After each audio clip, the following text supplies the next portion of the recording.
Hello, welcome to the stream, everyone. Hope you're having a fantastic Sunday, whatever time of day that is for you. Mine's going pretty good so far.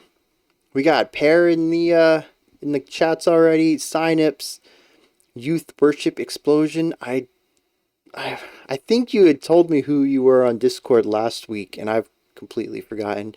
We got Leon here, Evil, Inky. Glad to see all y'all. We have an interesting day today, primarily because I don't know anybody on today's list.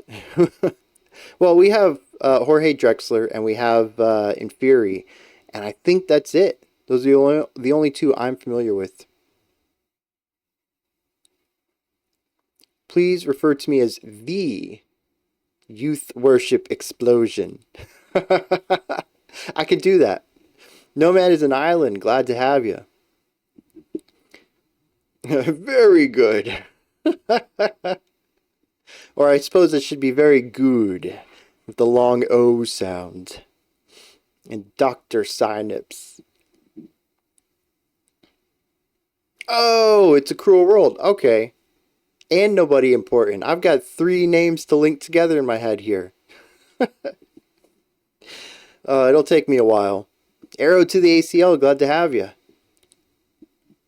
We do have a Christmas song today, which I thought was pretty interesting.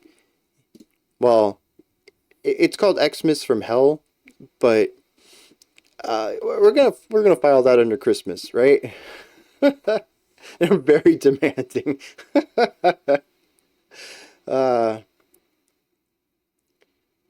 Dude, those Twitch emojis, they get me every time. I'm not used to seeing them yet. There is a little life hack that you can use your operating systems or maybe even your keyboards if you're on mobile emojis and pull in the traditional ones, much like Pear had there. But yeah, if you use Twitches, you're gonna get some weird stuff out of that. Maybe I'll get used to it over the time I'm here. So you're playing Mariah Carey. I would love to play Mariah Carey.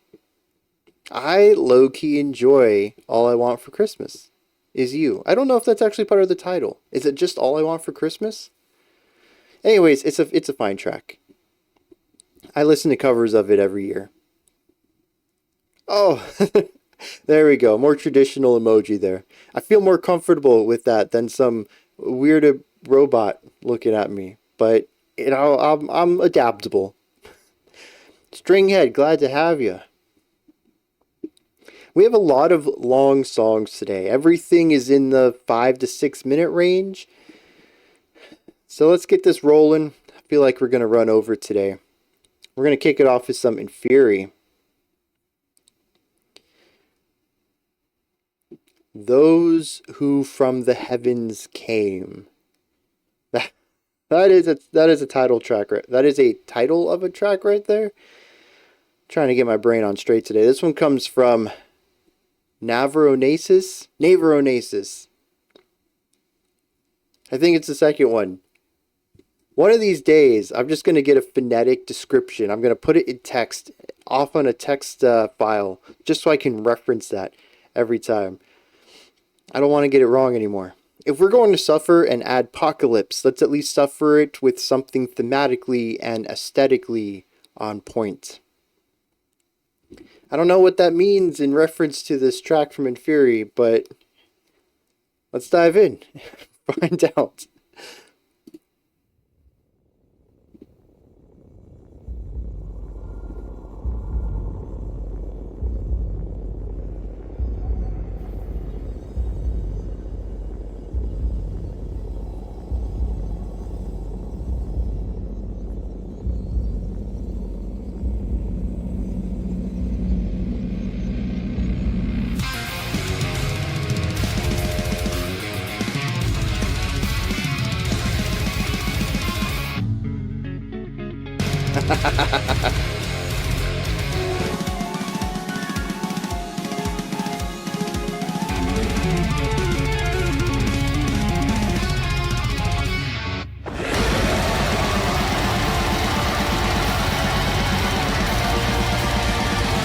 Very calming.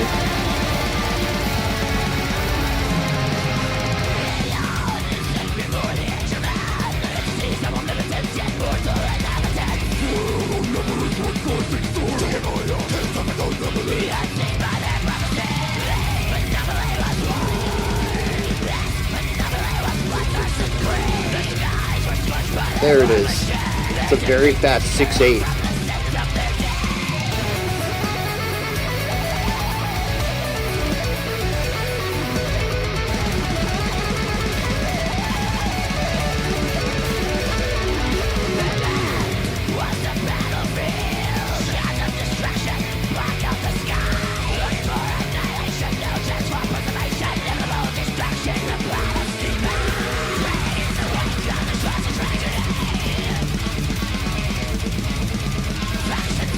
The drum and guitar work on this are just fantastic.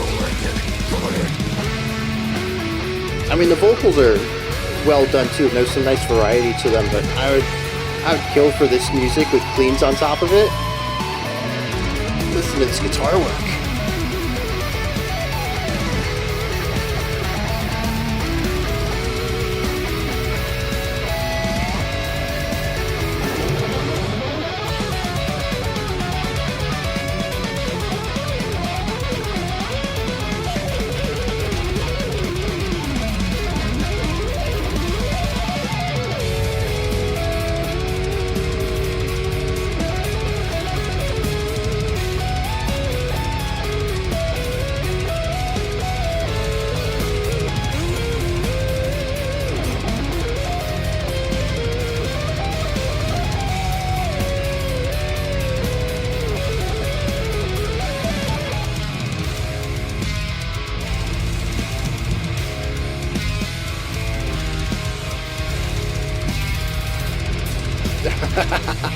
The cymbal play.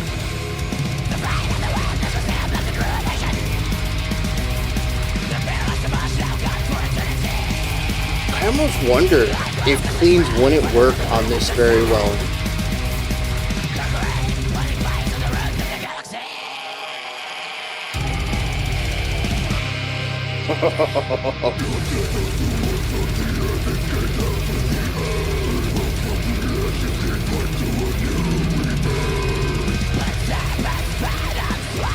This is only 10 years old.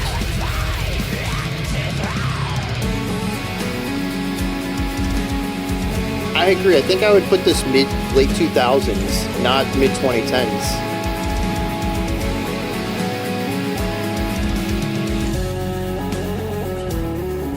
A little bit of folk thrown in there. They weren't happy with the Baroque. Had to expand even more.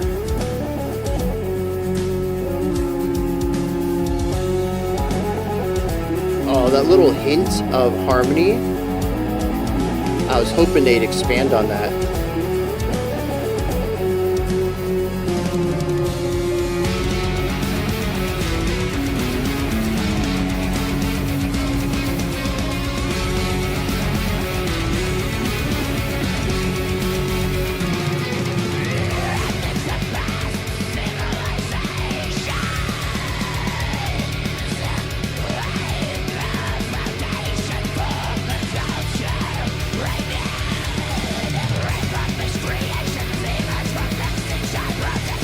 Interesting.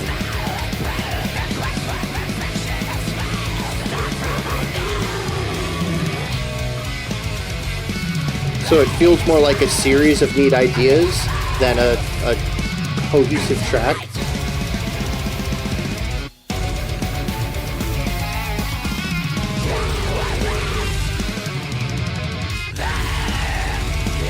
Ooh, shifting the accent.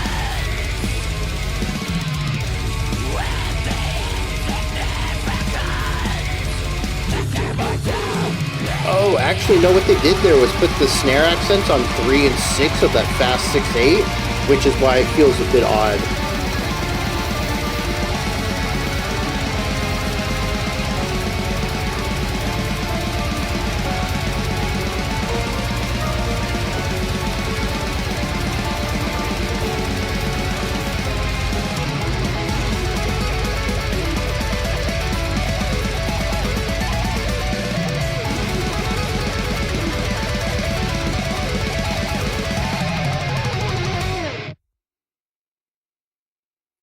Yeah, I can see that. And to be fair, I think I do have a little bit trouble finding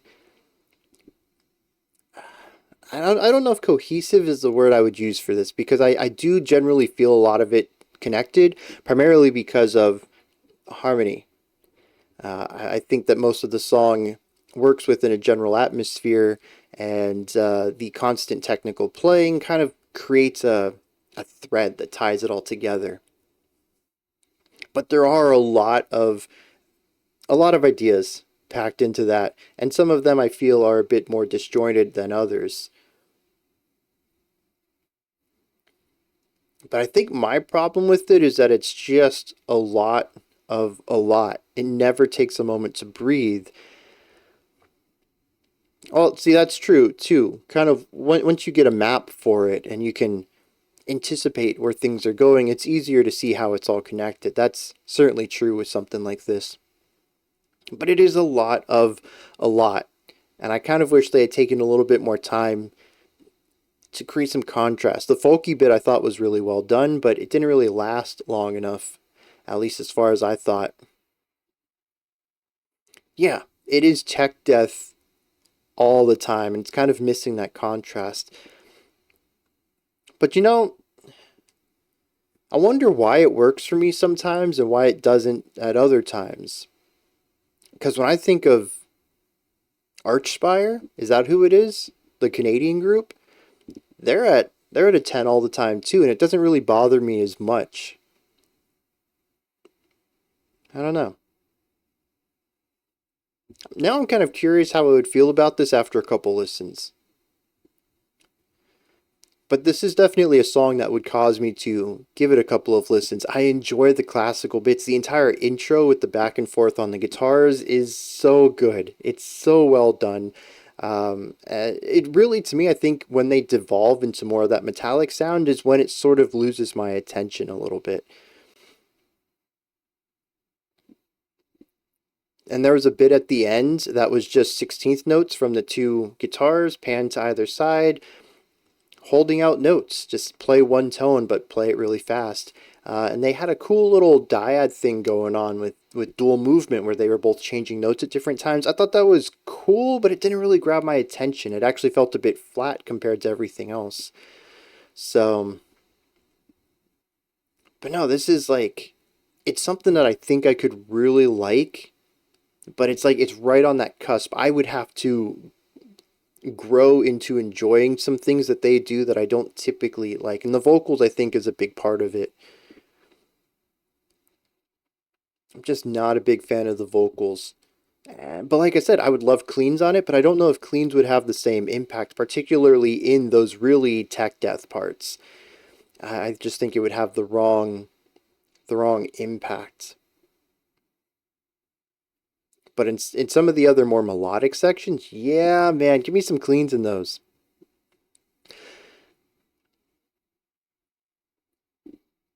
Oh, see, that's a good perspective, Stringhead, is that bands like Between the Buried and Me have had lots of time to grow and have improved their composition over time. This band could be like that too. I don't know where this sits in their discography. Maybe it's early, maybe it's late. I don't know. But there's always room for growth too. You found my other Twitch channel? I I don't have another one. Do I? Did somebody else take my name? Oh, jeez. I'm kind of curious now where you landed on. Logo and everything? Let me see something. Twitch.tv/. Assuming you went to critical reactions?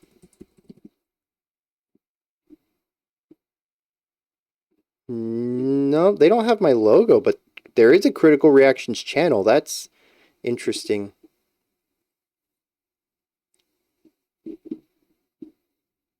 I'm kind of curious.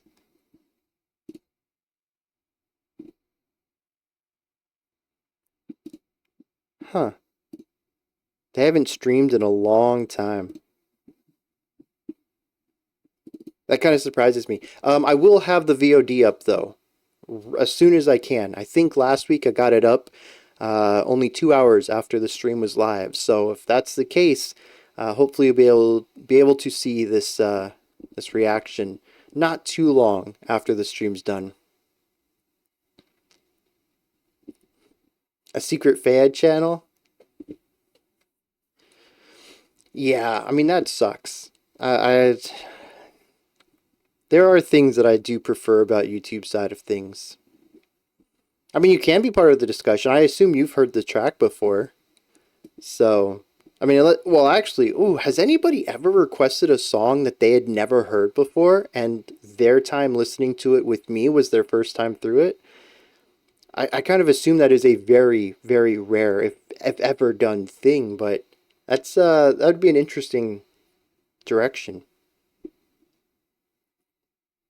Oh, to anything that was said previously. Yeah, that does suck.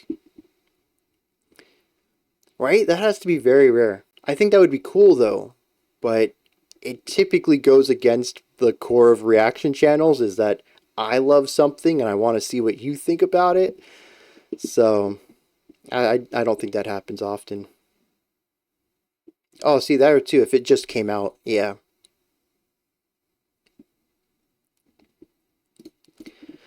But yeah, I think that's the second time we've had Inferi on the channel. Oh, maybe third. At least with proper reactions, we did one. Oh, geez, month 7. Y'all threw that at me before I was really even a metal fan. This was Warriors Infinite Opus. Oh, geez, that was a long track too, wasn't it? I vaguely remember that. That was an instrumental, right? Or close to an instrumental. Oh, and then we did the Vile Genesis. Oh, no. That's not an album, is it? I did the Vile Genesis album. Wow.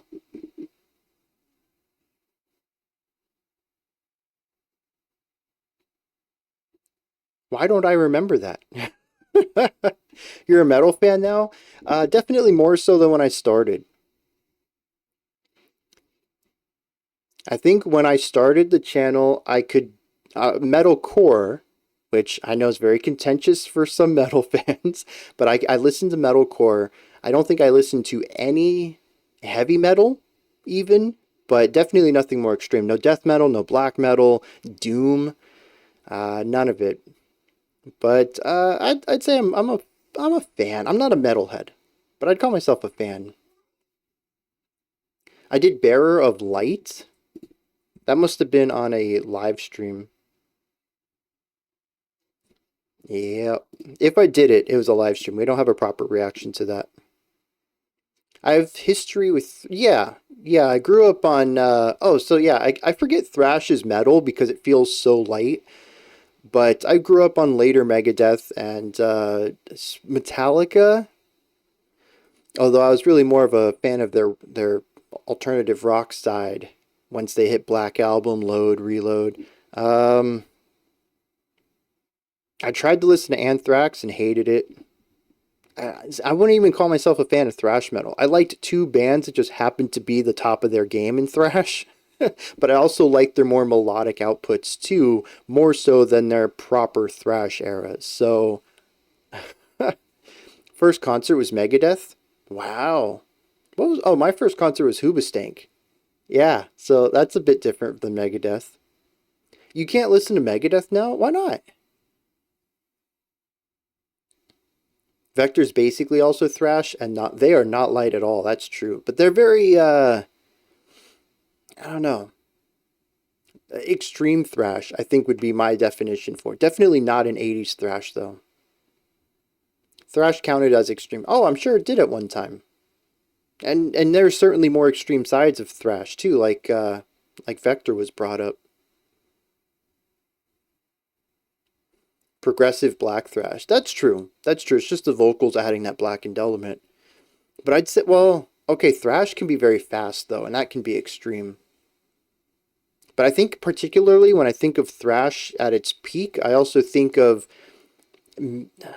at least from a harmonic perspective, it's not as heavy as most of the extreme metals I think of.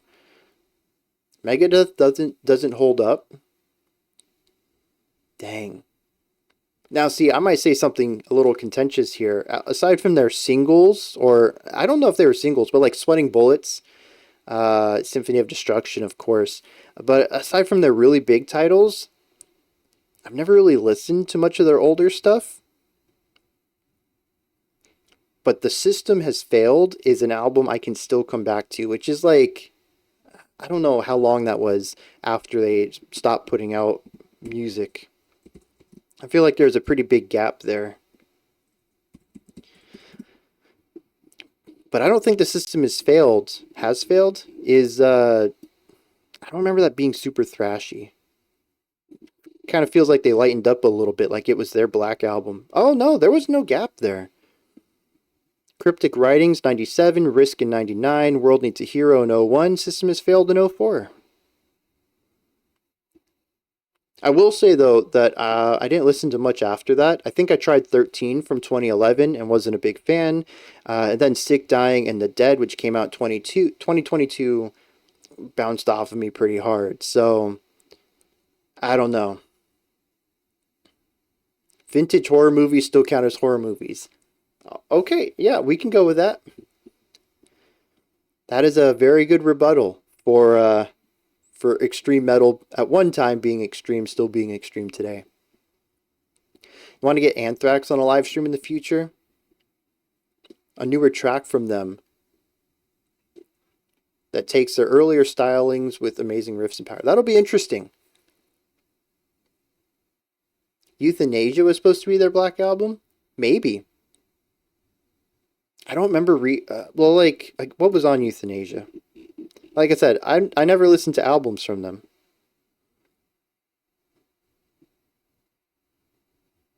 Yeah, I don't recognize anything off of this one. I'm gonna say I've never heard any of those tracks.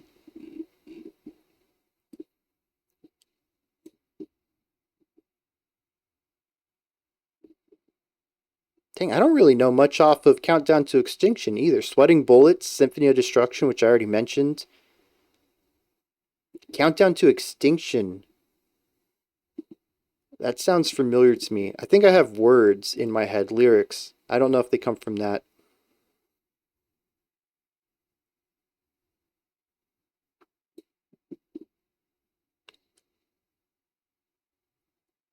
Most early death metal is just thrash. Is that true? Melodic death metal is just thrash. I mean, we have two people with that opinion here. Let's replace the solos with breakdowns and abandon melody and then add solos and melody back in and try to claim it's something new. Interesting. I mean, it might be a very narrow way of seeing that evolution, but you might also be on something there.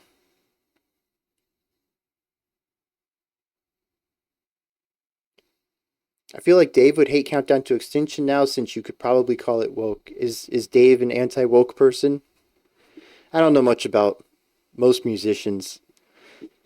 I tend to find that that just creates disappointment usually. Thinking of metal, which extreme is more relative? That's true. Wow. Oh, that sucks. Seems weird given some of the stuff that he's written about too. So maybe that's why I wasn't a big fan of their latest album though. Maybe subliminally I caught on to some lyrics that didn't click with me. uh, but yeah, I'm gonna pull this one down. I'm pretty sure Inferi's already in my list of stuff to check out in the future, but like I said, I enjoyed enough of this that I want to give it another listen. Kind of hope that some of the parts that were a bit more esoteric as far as structure goes might click a little better with future listens. Wow, he got Rotting Christ kicked off a festival. Dang. You find his vocal stylings very dated now. Interesting. I find them to still be, I mean, dated, sure, a little bit, but I kind of put them off as unique. I don't really hear anybody out there sounding like Dave. He's got one of those voices.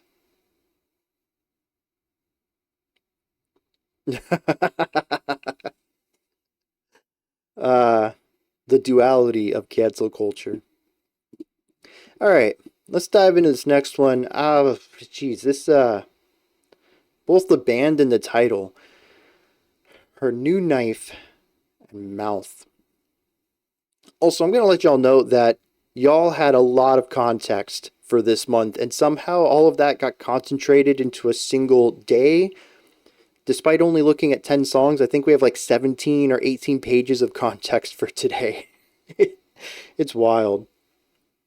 And as I say that, of course, this is the only one with no context today. This one comes from Christopher. I guess we're just gonna jump into this one because I don't know how to interpret any of this. Taking a right turn with this one. Love the song, but it's more atmospheric gazy. All right, let's dive into it. See what's going on.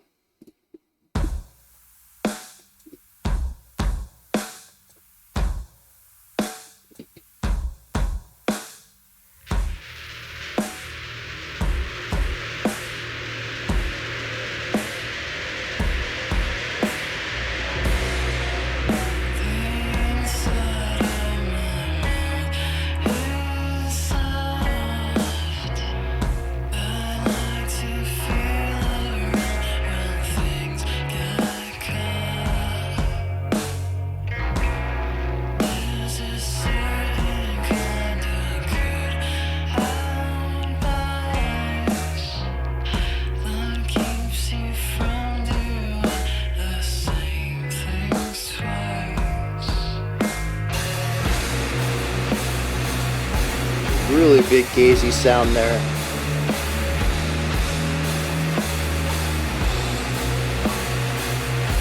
It's interesting to hear where the notes hit though, they don't cover that up. So you do have these stops in the wall of sound that I think is a little irregular for the style.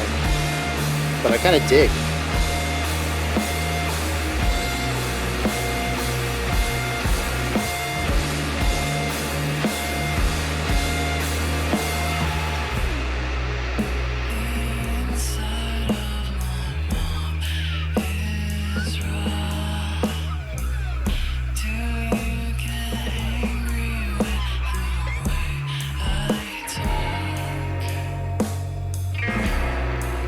Like, I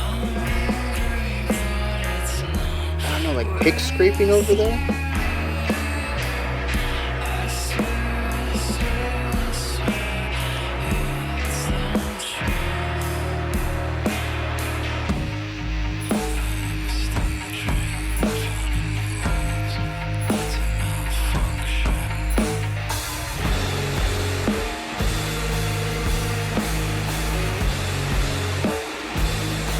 There's definitely something going on. I think it's less noticeable in the big moments, but it could be bending, it could be using a whammy bar, maybe they are detuned. It could also, the guitars could be in different tunings too, and they're just not, or different keys I should say, and they're just allowing that dissonance to exist.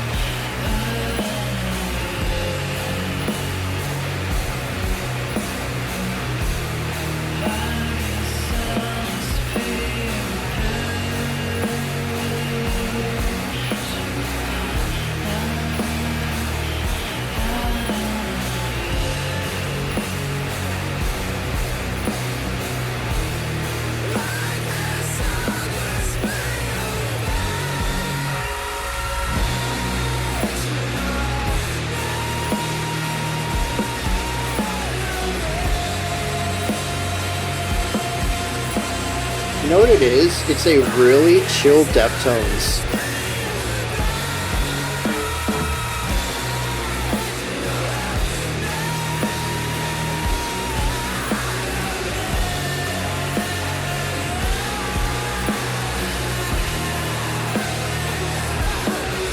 Yeah, we're all on the same page with that.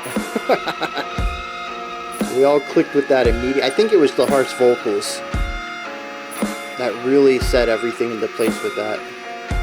But it makes these verses interesting because they go in a very different direction.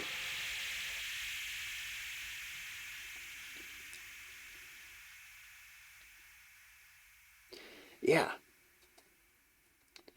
Yeah, so that big bridge or outro, whatever you want to call it, I think that that is the culmination of everything, where all of it's building up to all of the tension and irresolution. But prior to that, I think it's interesting to hear how the song sort of exists in those two modes. The verse being very quiet and intentional, little little sounds here and there to create an unsettling atmosphere without actually making unsettling harmony. It's not chords that makes it feel eerie. It's sort of the lack of chords and these unique sounds coming out of the guitars, little twangs and crunches, and I think, like I said at one time, a pick slide even, but really slow and choppy rather than a sustained movement. It's all these little nuances that make this section feel off kilter. And of course the vocals too. I don't think there's much intonation there either, and they're just very low and whispery and just kind of doing their thing, really slurring their syllables together, creating something that is super low energy to match the drums and the lack of things going on around them. And then to push that into the gaze wall of sound, I think is a really nice contrast while not really changing the atmosphere up. It's still tense, it's still aggressive, but then to push that into the ending with the harsh vocals and everything, it was a really nice evolution of sound there. So, anytime we hear effective dissonance, Deftones. Uh, I wonder if it's their specific flavor of atmospheric dissonance. Because, like, I would never get a Deftones vibe, I think, from, like, dissonant black metal or something. But it's this specific flavor of, like, alt rock, new metal kind of stuff. I think that's where it really clicks in. Not 100% sold, but gonna listen to more. All right. The vocals are on point for the gazy sound, very morose until the harshes. That's a good word for it. It's morose. Yeah. I dug it though. I don't know if it's something I would want more of. The lack of intonation just never quite sits well with me, but they do a fantastic job at selling what they're doing. So definitely not anything I think they're doing wrong. Nighttime drive type of song. I mean, it would keep me awake on a nighttime drive, that's for sure. Uh, what is my night like if I'm driving late at night, what would I put on?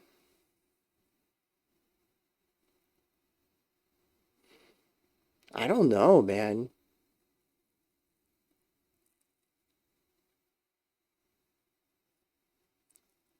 I mean, I guess it depends on the drive. 30 minutes though, 45 minutes, a longer drive. Yeah, I don't know. I'm thinking of like all the albums that I enjoy listening to, and I don't know if I'd have one. This song would make me fall asleep at the wheel, too dreamy. See, that's interesting too because I spoke about it as very eerie and dissonant and sort of using a lot of negative words, but there is a very hazy, dreamlike quality to the atmosphere. I don't know if I'd call it a nightmare, but it's definitely not a wonderful dream. Lantlos, isn't that black metal? I don't know if I can do that. I can't listen to black metal if I'm tired driving because the tremolo becomes hypnotic. Yep. The feeling of pushing a huge stone ball uphill. Is that your interpretation of this song? Or of driving at night? Oh, yep. 30 minutes is a longer drive. I mean, it really depends on where you're at. I'm sure, uh, you know, I don't know, some UK folk will find 30 minutes to also be rather short. But where I am, I mean, if I can't get there in 15 minutes, it's pretty distant to me. There's so much stuff that's real close by that I really don't have to go anywhere to get anything. So yeah, 30 minutes is a longer drive to me.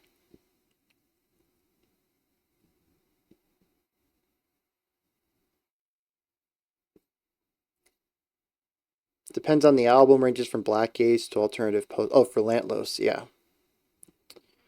I gotta give them more listens, I think, because I still have them pegged on their blackened side of things. I don't. If I've listened to some of their softer stuff, I haven't recorded it down in my thoughts. All right, moving on here. We have some Lenka Dusilová.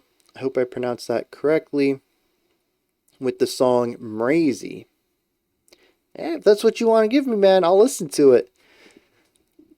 I kind of have some positive feelings towards their name, even with their blackened side of things. So I'm always down for more Lantlos. This one comes at us from No Man is an Island, a Czech singer-songwriter who has had an interesting career, starting first in the alternative rock scene and then moving on to more experimental stuff with the jazz-influenced album Eternal Seekers, which was also the first collaboration with Beata, I'm not going to be able to pronounce that, an accomplished Czech composer. Lenka then released Baromantica, a record which saw her further experiment with different genres, especially electronica. The song that I chose is from an album and it translates to Frosts. I love how dynamic it is, and its rather obviously wintry feel seems fitting at this time of year. Her lyrics are often poems by contemporary authors which have been set to music, including this one. It's very typical, especially for Lenka's later works. Alright. Let's dive into this. See what's going on with Mrazy. Mrazy? I don't know. I have enjoyed everything from them till now. Alright, cool. That's what I said. I thought upstream connect error or disconnect.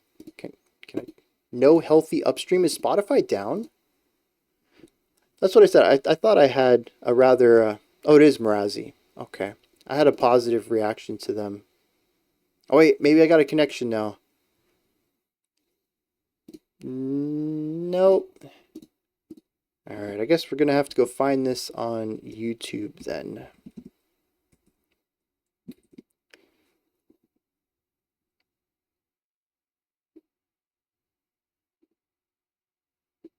Official site. Spotify is working for you?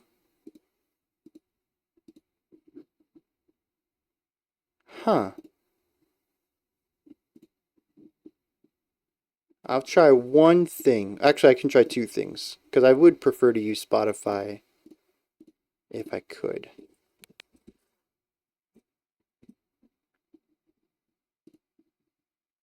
Let me see if the app works. Yeah, the app works fine. Okay. Go figure.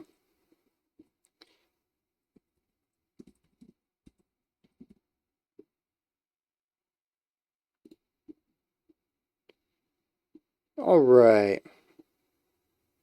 I guess that's just going to be blank then? Maybe I'll find a way to put the album art up there.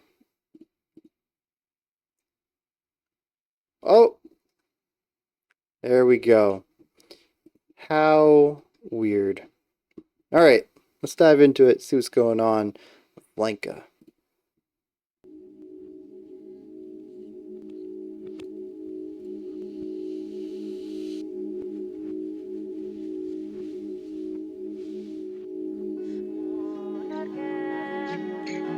Met a guy yesterday said he was responsible for the global outage in Spotify 2017. Huh.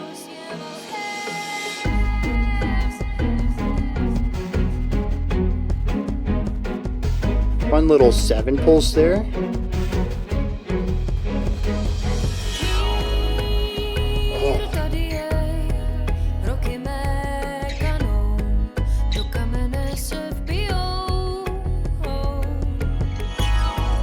I love that. It captures the energy of a chime without actually being a chime.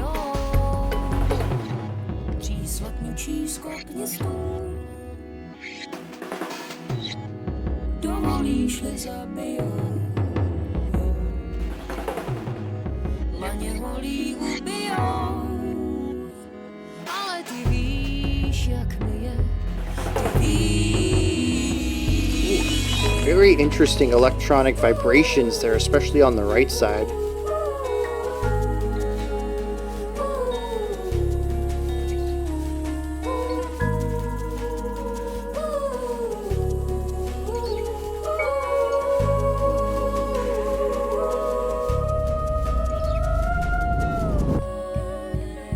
The production on this is fantastic.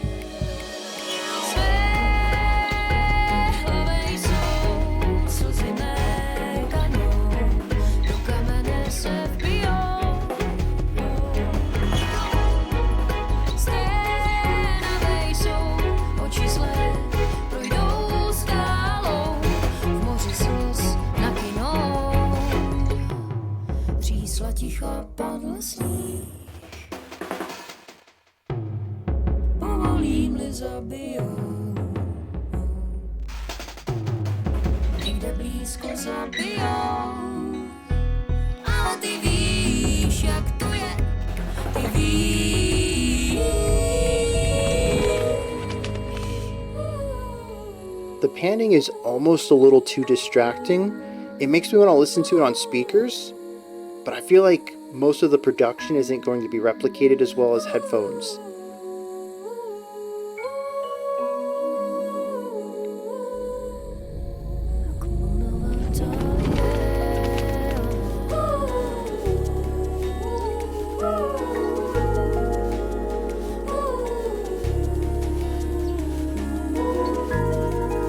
Trying to think of what this feels like to me, and I keep landing on whimsy, but that is not right.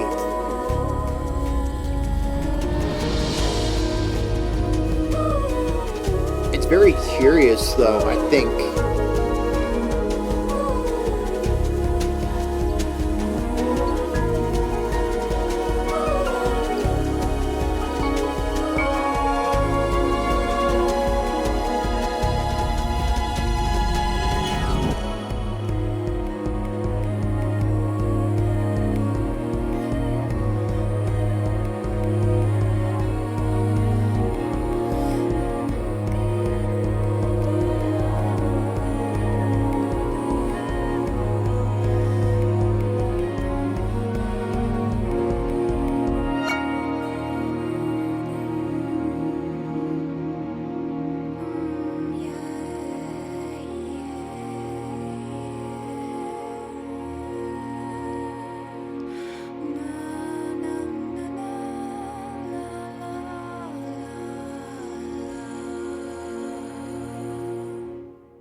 Yeah, I'm sold on that. That's so good. And what I think I love most about it is that it's definitely electronic in production, and I would even say composition in a lot of ways. The playful panning, the use of one sound for just a little lick here and then never coming back. That piano roll that we had at the beginning, that panned while also descending in notes, or it was ascending, wasn't it? Yeah, I think it was going up in pitch. There's so much electronic influence on this, but I think a majority of this instrumentation is real, right? I didn't really hear much in the way of synths. There's bells, there's chimes, there's strings, there's pianos. It's all acoustic instrumentation. It's just been produced in a very electronic way. Even her vocals, the way that she harmonizes with herself and creates backing tracks of vocals, and even a lot of the times bringing in a rhythmic feel, just having a single syllable sound that she then manipulates to create a rhythm out of. And I find that to be wonderful. Really wishing you could understand the lyrics.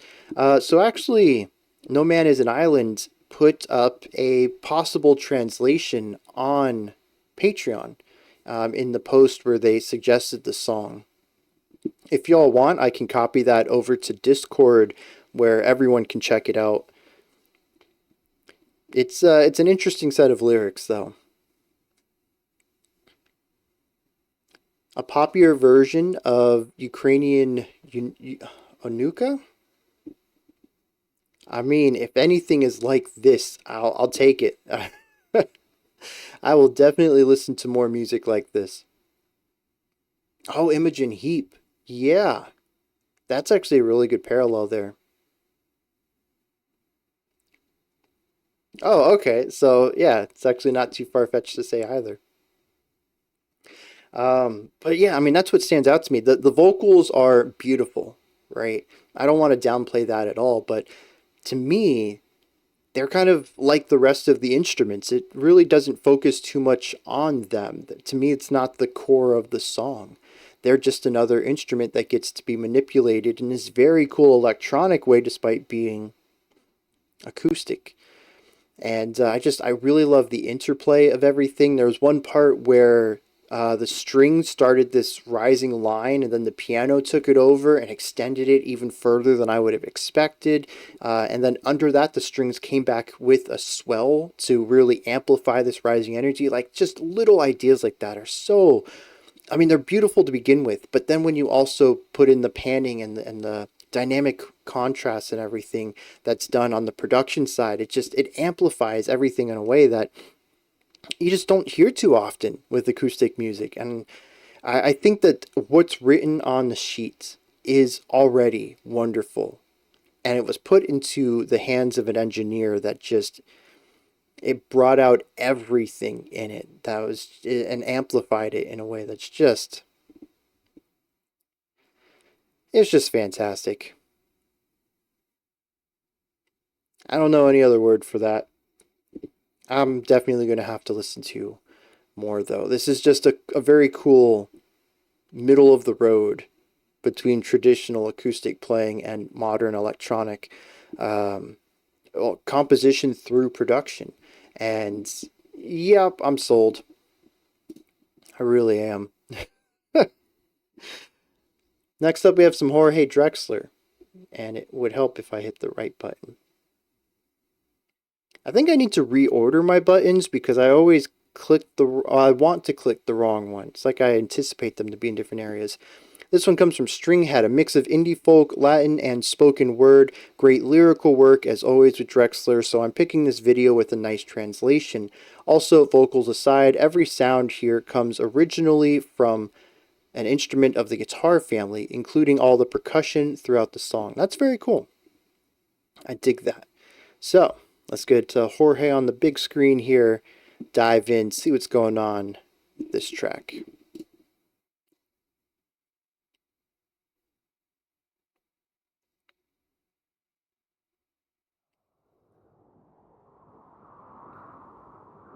What does Movimiento mean?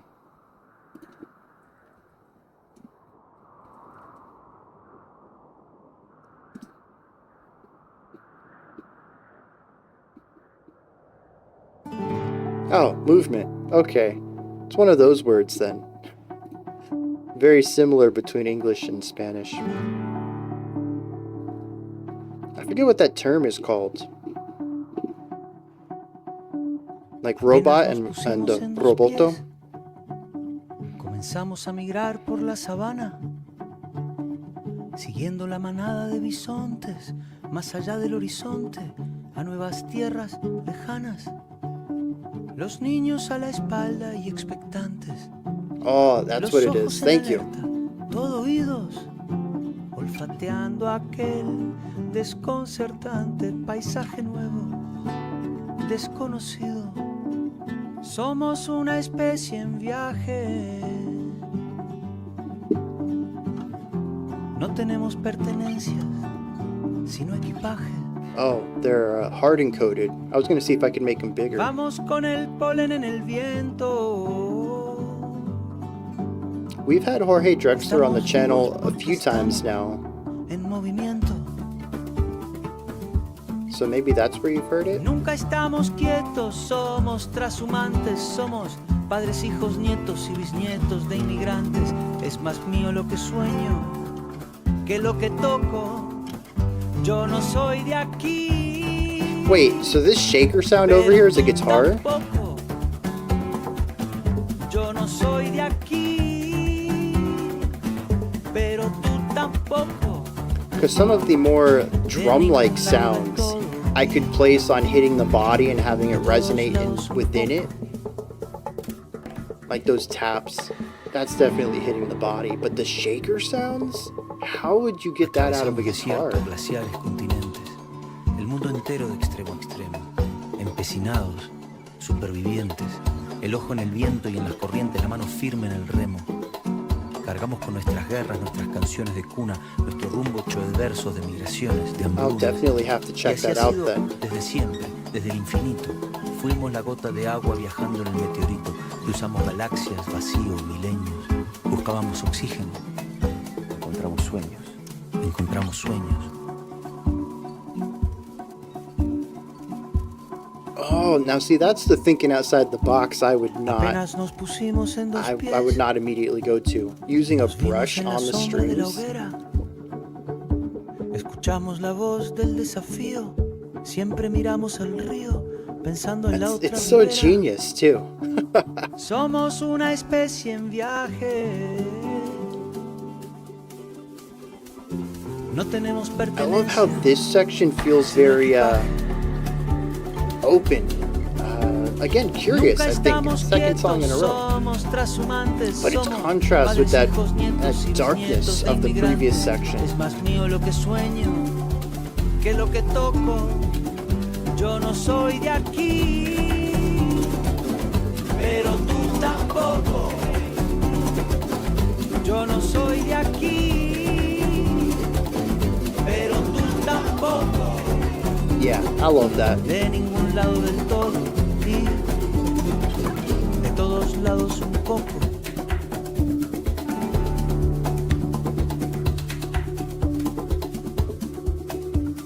Lo mismo con las canciones, los pájaros, los alfabetos. Si quieres que algo se muera, déjalo quieto.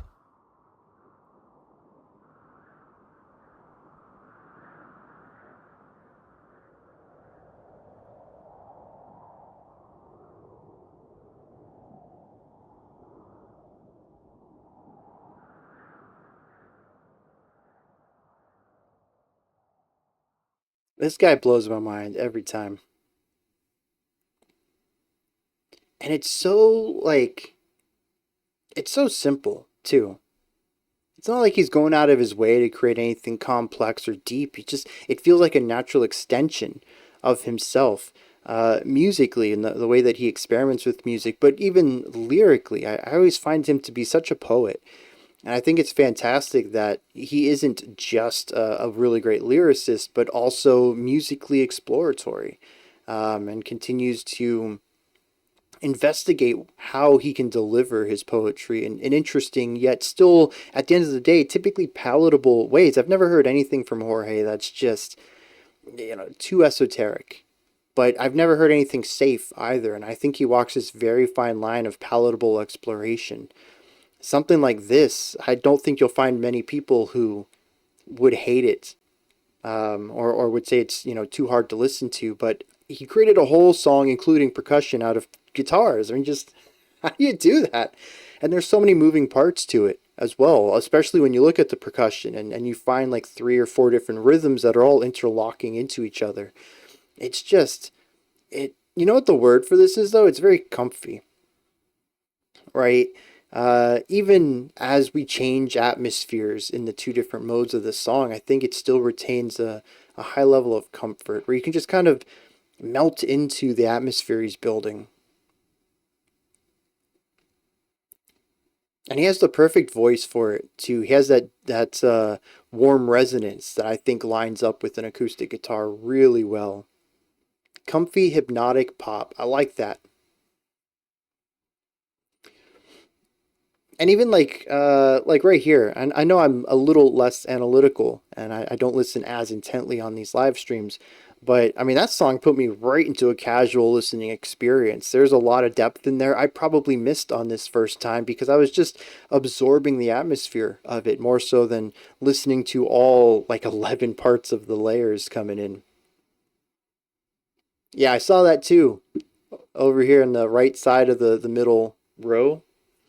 He has an NPR Tiny Desk. Yeah, I don't think I've heard a single thing from Jorge that I didn't enjoy, so I'm glad I've been introduced to him. He's just an excellent artist. 3 in a row for your list. Awesome. All right, we got some Castle Rat here. Fresh Fur. From Azathoth.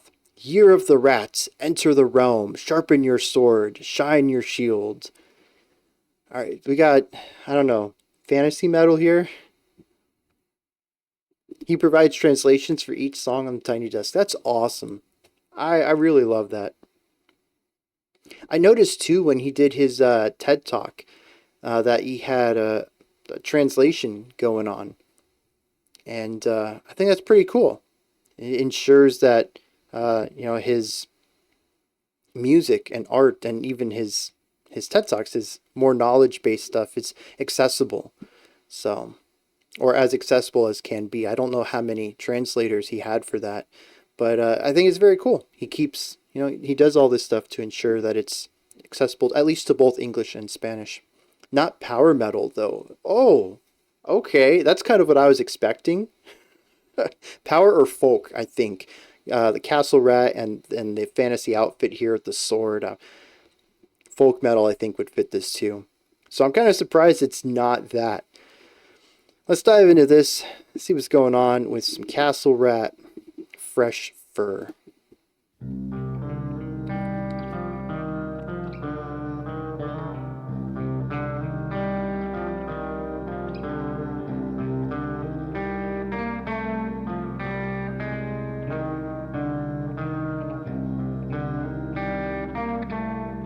I don't know where to put it yet. I mean, it's just an intro.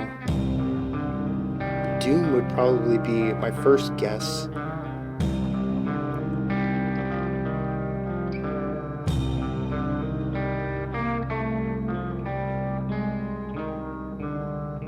It's very hazy though already. A bit of a mid-5 production.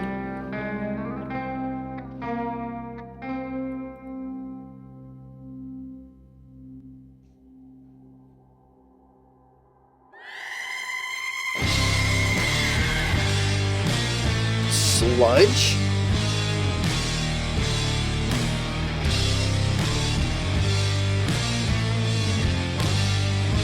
Stoner, maybe? Ooh, we just ramped that up.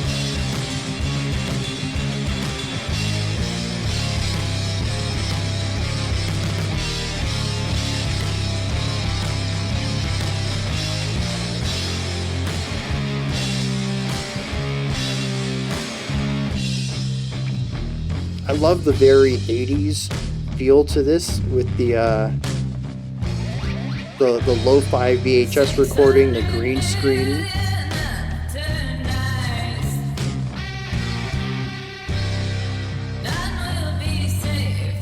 Heavy reverb on those vocals too.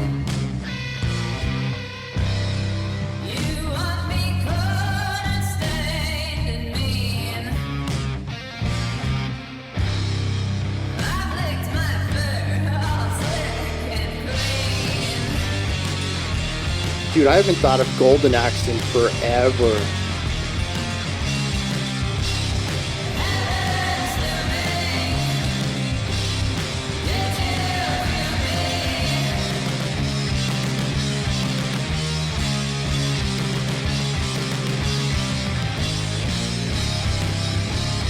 I do love that harmony. What is that, a fourth?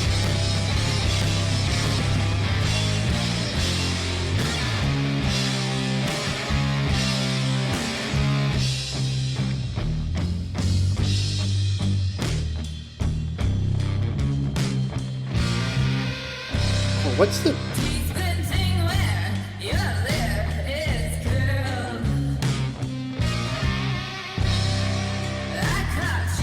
Yeah, the time signature is weird, or I should say the phrasing.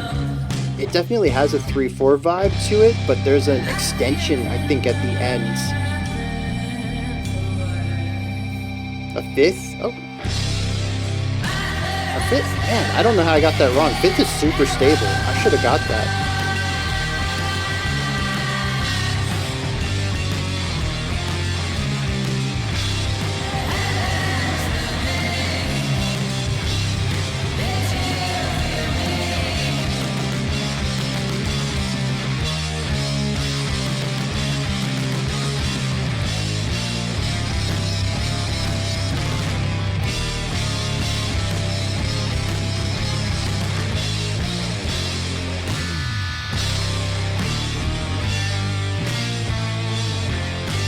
It's definitely walking a line for me too.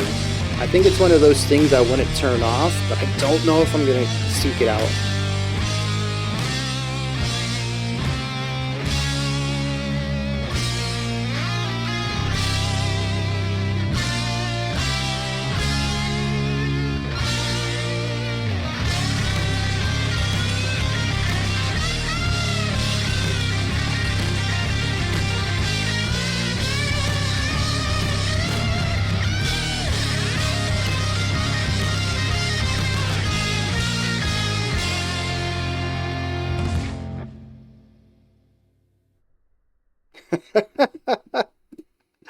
I love that.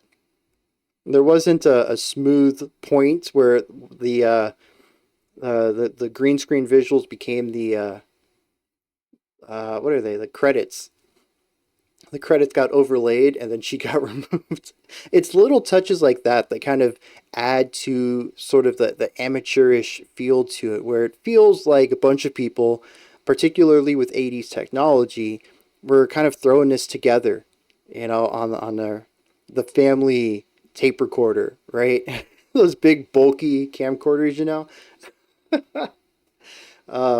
and it's just a lot of it is just captured really well, I think, of this specific vibe.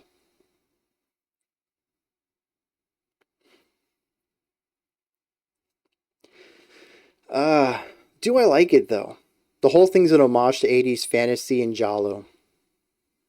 Interesting bringing up Jalo. I didn't catch any of that in here, but I think that's, I don't know, maybe there's an aspect that I'm not familiar enough with. Um, but see, I'm kind of there with Evil, where I think this is fine, and it started off really cool, but it's probably just because I'm not a really big stoner fan that it didn't click with me and kind of lost its luster throughout the track. Can't tell me with a straight face that Sabbath was ever serious. um, oh, that's cool too. The Rat Queen, which I assume is the guitarist, also did the costumes and the editing. So, and the production and the direction. That's definitely a lot of passion putting so many different skill sets into this. And like I said, it all comes together really well. It's pretty cool. Um, yeah, I don't know if I have much else to say about it. The riff itself, I think, is pretty sick. There's an interesting phrasing thing going on that I never quite picked up on. Um, like I said, there's a 3/4 vibe, and I don't know, it's like 8.5 bars long. Maybe it's a 9 bar phrase. It throws me off at the end every time, but I never figured it out. But aside from those two sections, it's very straightforward. It does what it does very well, and unfortunately, it never quite grabbed me. But I think they're doing a fantastic job on the entire sound of it, or the entire production of everything, visually, even sonically, I would say, and musically. Of course, it all comes together into a package that feels like a lost relic. It feels like it's 40 years old, not just because of some visual tricks, but on the production side, on the sonic side as well. This feels like if you had told me that this was from the 80s, I think I'd just believe you. Maybe even the 70s. I think I would just believe it. Just they capture the vibe so well. All right, Mark, have a good rest of your day. No, not Mark. Stringheads. Reading comprehension's a little low today.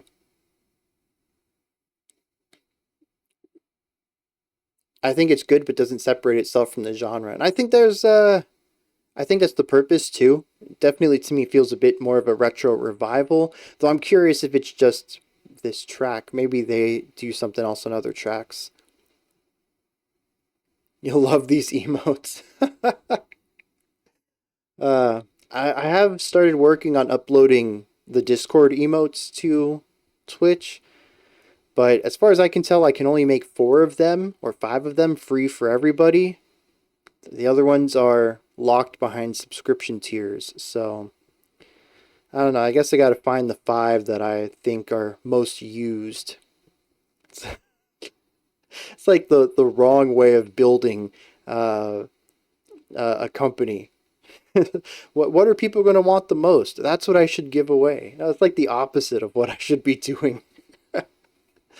uh, Polling time. I wonder if there's a bot that'll tell me the most used emojis in the server. That would be pretty cool. Yep, I did upload the base. Y'all found that already. I went to upload one of my faces too. I think it was the fat base picture. And it wasn't a perfect square. And Discord's fine with that, but Twitch was not. So I'm going to have to resize some of my emotes for it too, which I think is why I stopped at the base, because it's not like it's a big process. You know, just drag the PNG over and hit upload. But, oh, I did get the fat base in. Wait. Oh, no, okay. I thought maybe someone was pulling that in from Discord. Better to have our money go through Patreon than Twitch subs. I think so. There's only so much I can give as perks through Twitch. Patreon's definitely the way to go about it, I think. I'm sharing the Jorge Drexler album here. Oh, in the that's the live stream chat, right? Yep, very cool. Those are the two available here. Okay, so it might not have been that one. I must have run into a different one that had a sizing issue. Twitch has a channel point system where you can earn points by watching the channel and use points to post emotes. That's interesting. Is that new? You know, last week I was talking about Mixer, a streaming platform that went under shortly after Microsoft bought it. And that was one of the things they did that I didn't know Twitch ever did, was channel points. The more you watched it, the more currency you got for a channel, and then you could use it to do cool stuff. But if Twitch has that too, then I guess I'll look into implementing that. I think that's what I'm going to do over my break, is see about all the cool stuff I can do with Twitch. Because I do complain that YouTube is better on the technical side, but Twitch is way more interactive, and I've got to lean into that, figure out what I can do with it. Alright, moving on.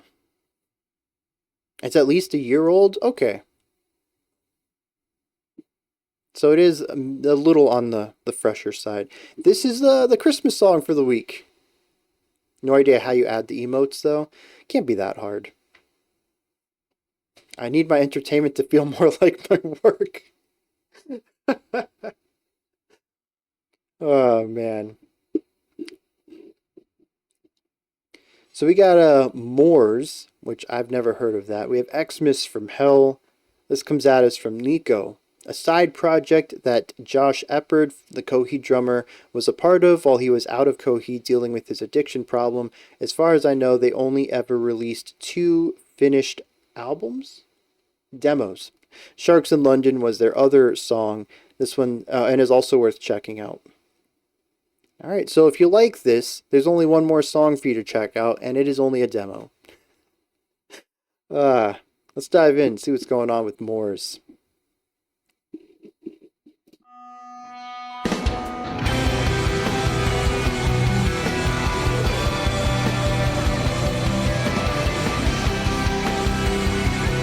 The production's a little rough, but I like the atmosphere on this.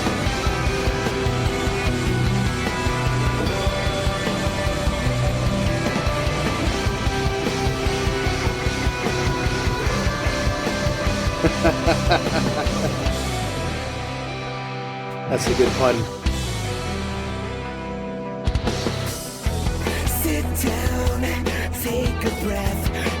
Okay, I'm grabbed. This is so good.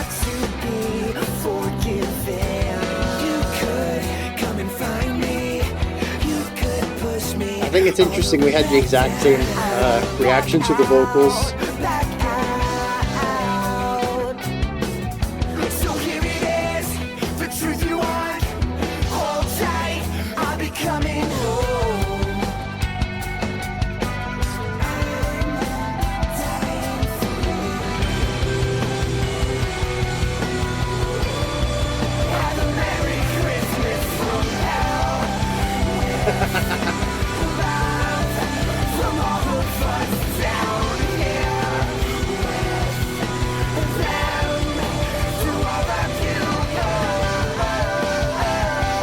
I gotta listen to that other one later.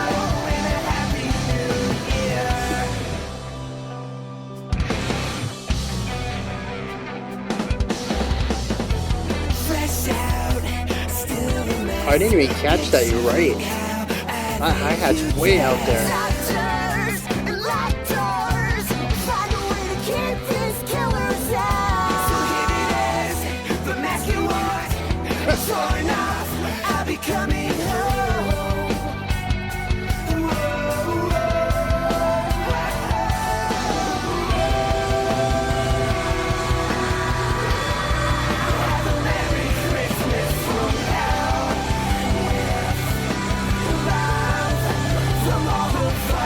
That'll be interesting if this is what they were looking for as a bop.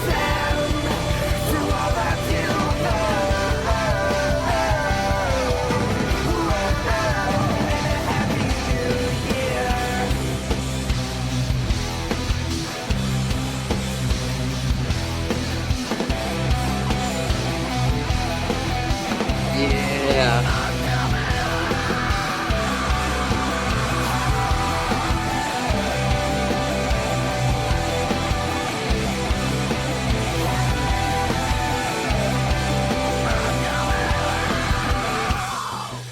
Days we wish would never end. My God, they have. Oh yeah, they have. In the nights we never give. Dude, this is so fun. Oh God, we have. Oh yeah, we have.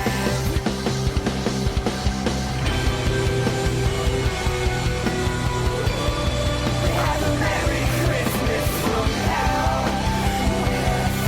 Yeah, Mark, from what I understand, it's a demo.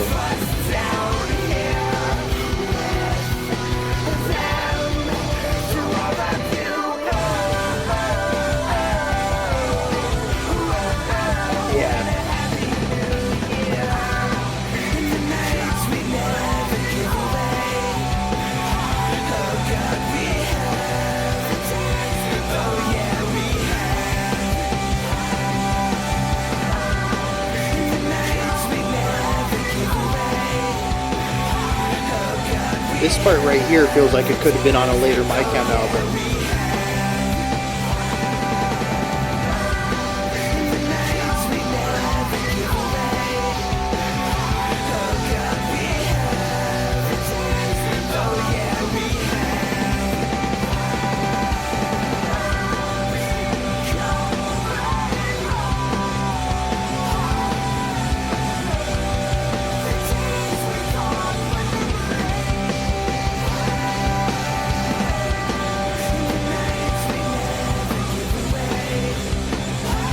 Yeah, this is solid pop emo right here.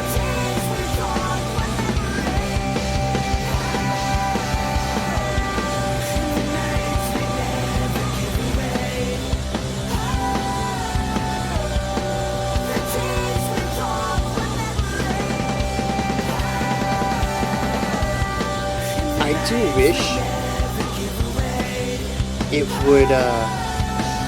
it was produced just a little clearer. I think it's too muffled.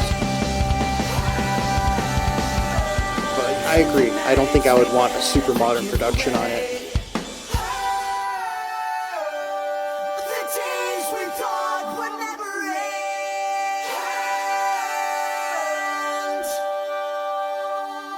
I agree with Synapse though. That ending was way too long. As much as I loved this song, it's definitely an ending I would probably skip.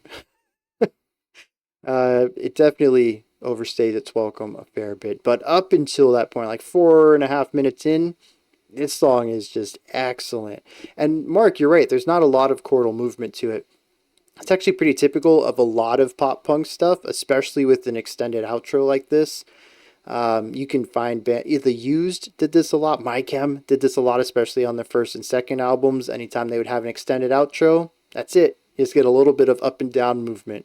Not even like full tension into release, just like little bits of movement, just to make it feel that it's not completely static. It was, to me, it's kind of a trope of the genre.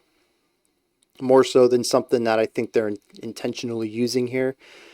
Um, but I mean, this just feels like home to me. This is teenage me at his prime, listening to the best music in the world. Getting nostalgia from an alternative emo version of Teen Me. um, I love this. I love the vocal style of it. I'm not sure if you know this, but I think you would also like Three, the Josh's Brothers Joey's bands. Yeah, I give me a link if nothing else, because I don't know how to look for a band called Three. That's very vague, especially if they're not as big. How did you become a composer then? That's a good question. I don't know. It's just one of those things that happened, I'd say. Dark mascara and black nail polish should automatically appear on a person who listens to this. I agree. I should not have to put the work in for that. It should just happen, and it should be flawless every time, and that should be your makeup routine. It's just checking out some Mours. Pear over here with the dad joke. Hey, he did it by composing, obviously. uh, but it probably has a little bit to do with the fact that I picked up trumpet before getting into this stuff. So my journey went from like whatever my parents listened to, which was uh, thrash and hair metal. Yeah, I grew up on Motley Crue. Um, and in fact, a fun little story is my first concert was actually a Motley Crue concert because my mom was pregnant with me and she went to see Motley Crue. So that probably says some stuff about me. uh, but whatever they listen to, and then I picked up classical and I got into jazz. And about this time, I was in going into high school, with 3 years of that behind me, and that's when I learned about post-hardcore and emo, and I was in that world for like another decade. Compose yourself versus compose yourself. That's good. First concert was Counting Crows. Very cool. I don't know who they are though. Kind of curious now. That sounds like it could be. I mean, dude, I could see that as like an alternative country group. It wasn't by choice. Counting Crows. Let's find out.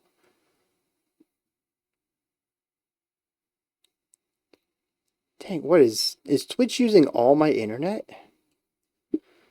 Oh, they're alternative rock, pop rock, folk rock. Hey, welcome. Glad to have you. Okay, so I wasn't too far off. I had the alternative right. I had the instrumentation right.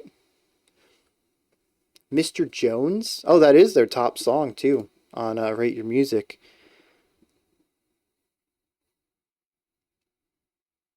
Released in 93. I think I would have been too young. Unless I've heard this in, like a film or something, but the lyrics, they're not ringing a bell for me right here. I'm doing fantastic. How are you doing today? All country isn't too far off. Okay. I'm glad I wasn't I was in the right ballpark there. Can I post links for the three Spotify here? You can do it here, I think. YouTube is pretty anal about uh, links, but I don't know if Twitch is, so maybe you can post it here. I think regardless, I'll be able to see it. It's been in like 50 movies. I've probably seen it then, or heard it.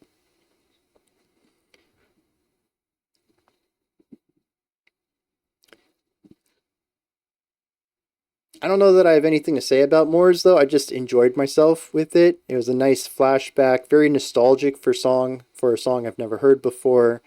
And as soon as this stream is over, and I'm working on getting the VOD out, I'm going to check out Sharks in London. I'm going to listen to their other song. I will have listened to their full discography and probably have enjoyed both of their tracks at that point.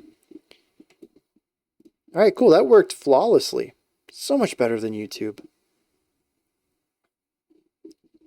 Was there a specific song you wanted me to listen to? Or did you just say that I would like the bands? Oh yeah, you said I would like the bands.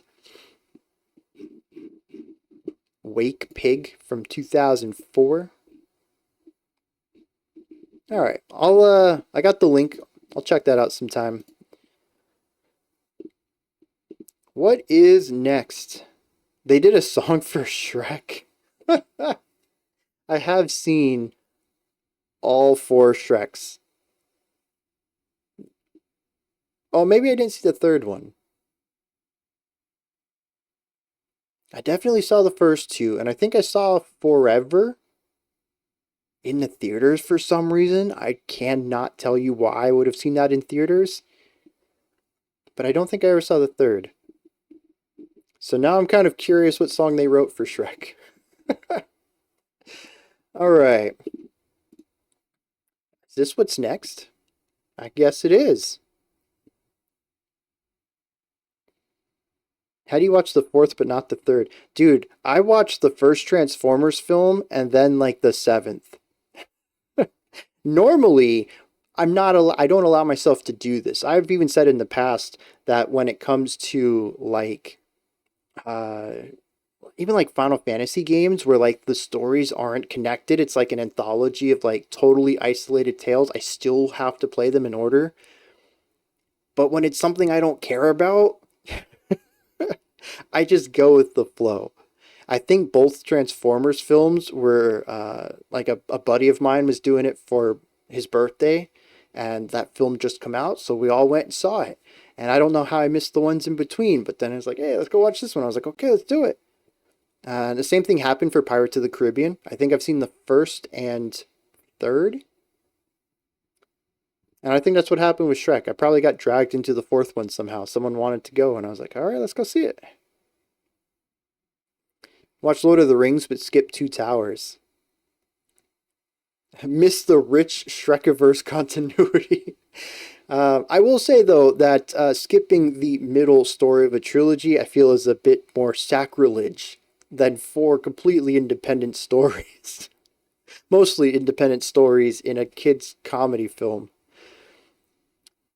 But I could imagine if you went into Return of the King without Two Towers, you might have been a wee bit confused about things.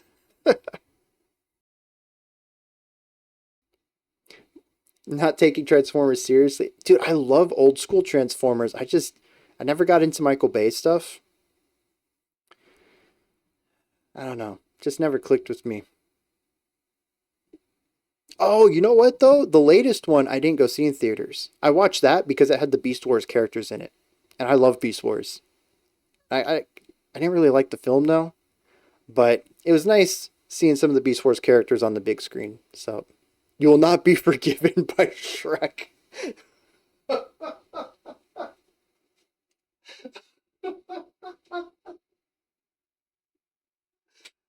Oh, oh, jeez. I think that cracks me up more than it should because my friends and I, we love to mod the cooperative games that we play. And I don't know whose it is. It's like their favorite thing to do is find a Shrek skin to put on whatever the biggest enemy model is. And so, like, no matter what game we play, Shrek chases us in it. And now I'm going to have, like, a totally different relationship to that. All right. Let's check this song out. I don't know how to pronounce this, so I don't think I'm going to attempt it. But the title is called Kids Play. I can do that one. This one comes from Inky. Something cuter than usual to end the year on a sweet note.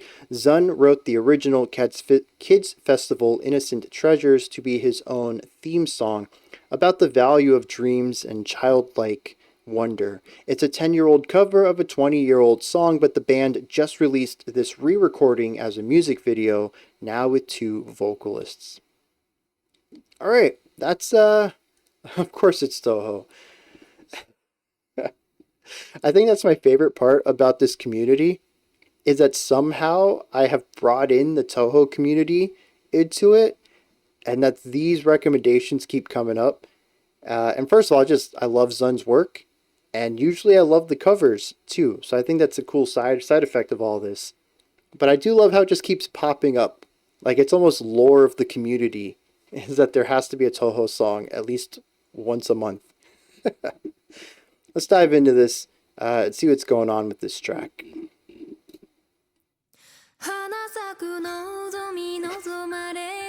I'm a fan of the Shrek to Toho transitions. Oh, let me drop this down there.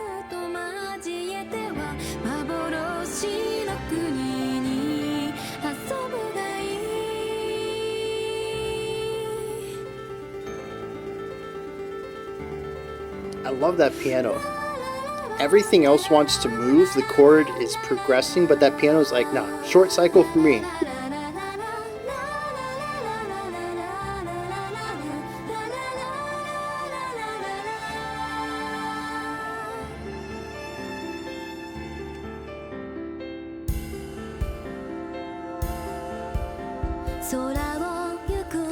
Yeah, I like that.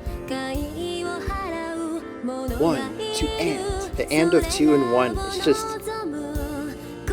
such a nice little pulse there.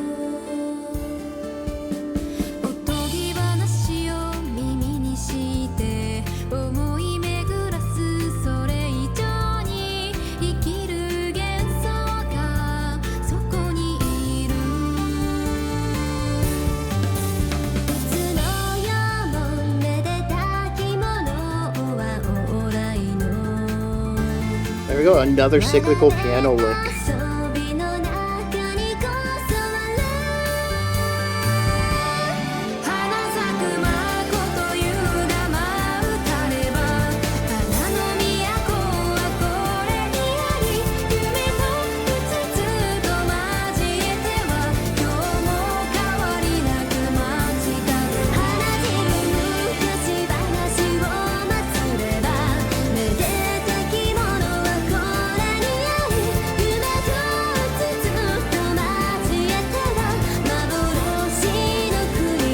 So there's this wonderful counterplay between the piano, the vocals, and the strings, and they all complement each other so well.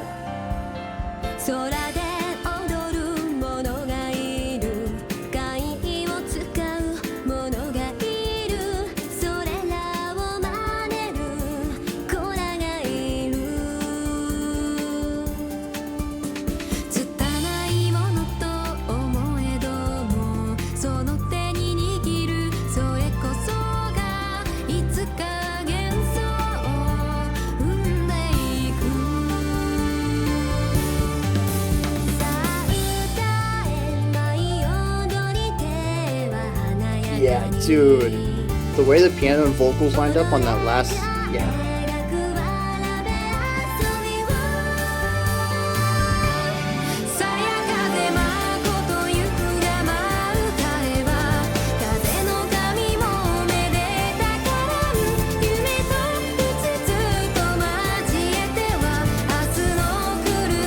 I've been ignoring the bass. I didn't even realize I was ignoring it.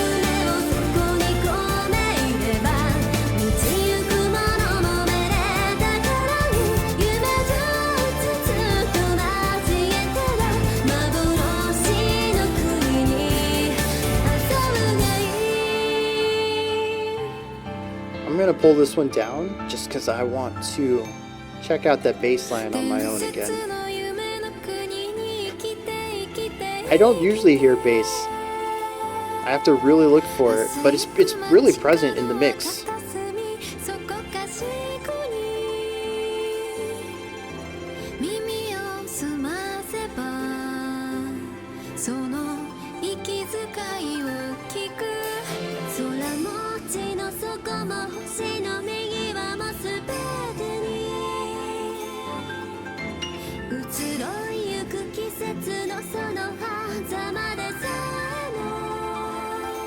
Yeah. Really great contrast on this part.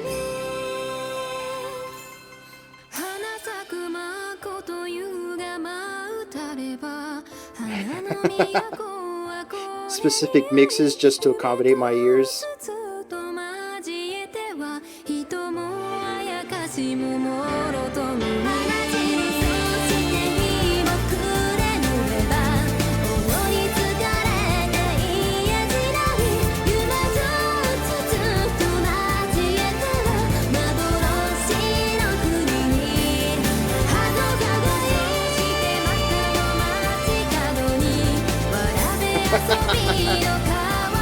think after that last one, no one's gonna want me reviewing their hardware anymore.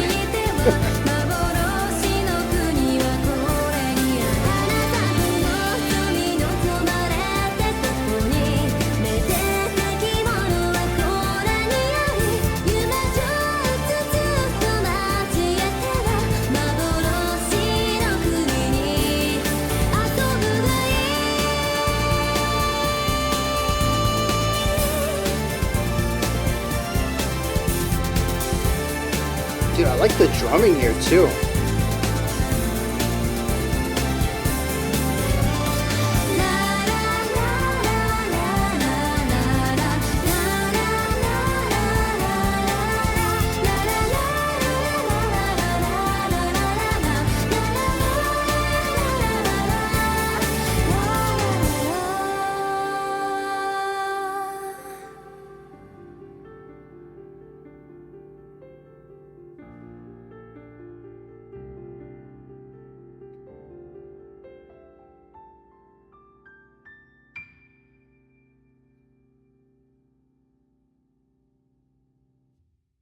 Yeah, that's a beautiful track. I think what I love most about it is how everything interlocks. If I didn't know the theme behind it being a sort of childlike wonder, I don't know if I would have been as receptive to it simply because it's kind of static in what it explores.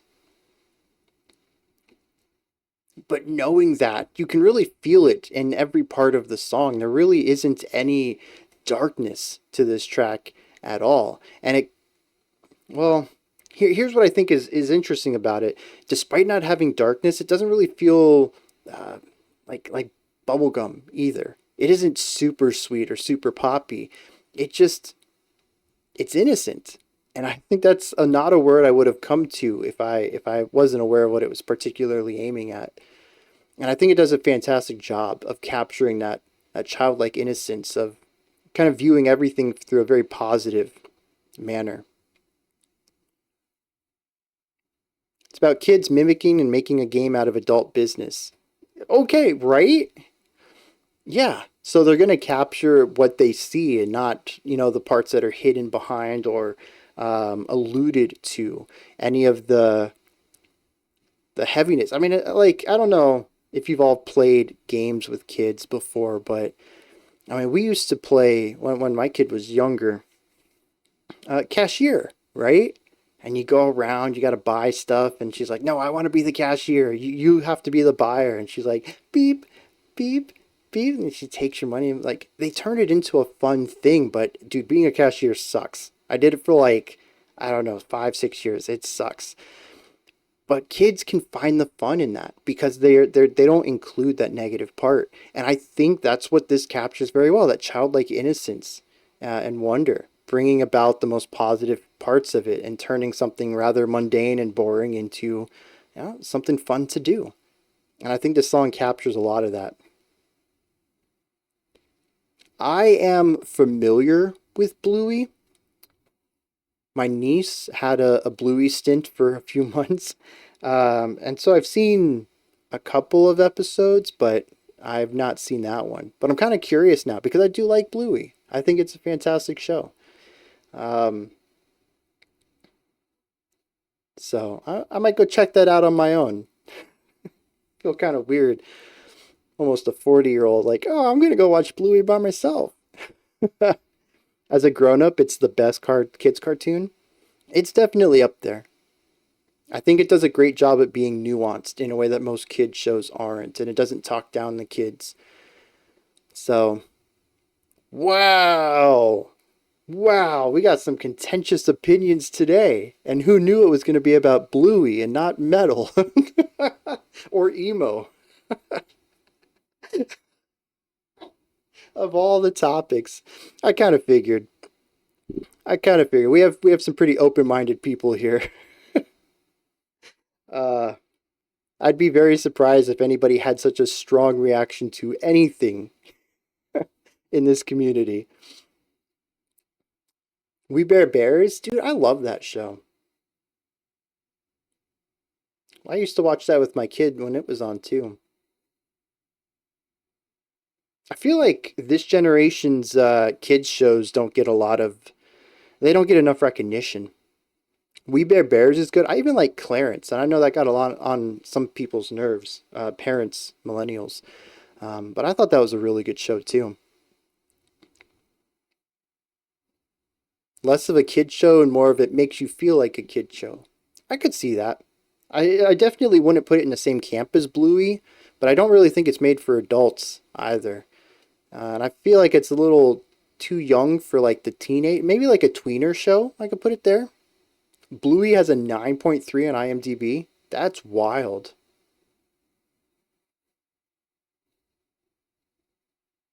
Critical kid show reactions. uh, I'd do it. I would do it in a heartbeat. I am a sucker for talking about what shows are doing great. I mean, I guess I'm just a sucker for talking about what art does great too. I mean, even over on the Discord, you can find me put in multi-paragraph reviews, I guess, if you want, about games I just played. So, uh, I am not doing reactions. Uh, I've honestly kind of wanted to do a new channel for film and video game, no, film and TV shows, but I don't have time for that. I really don't. I'd rather just put a couple of blurbs here and there on Discord about stuff I like.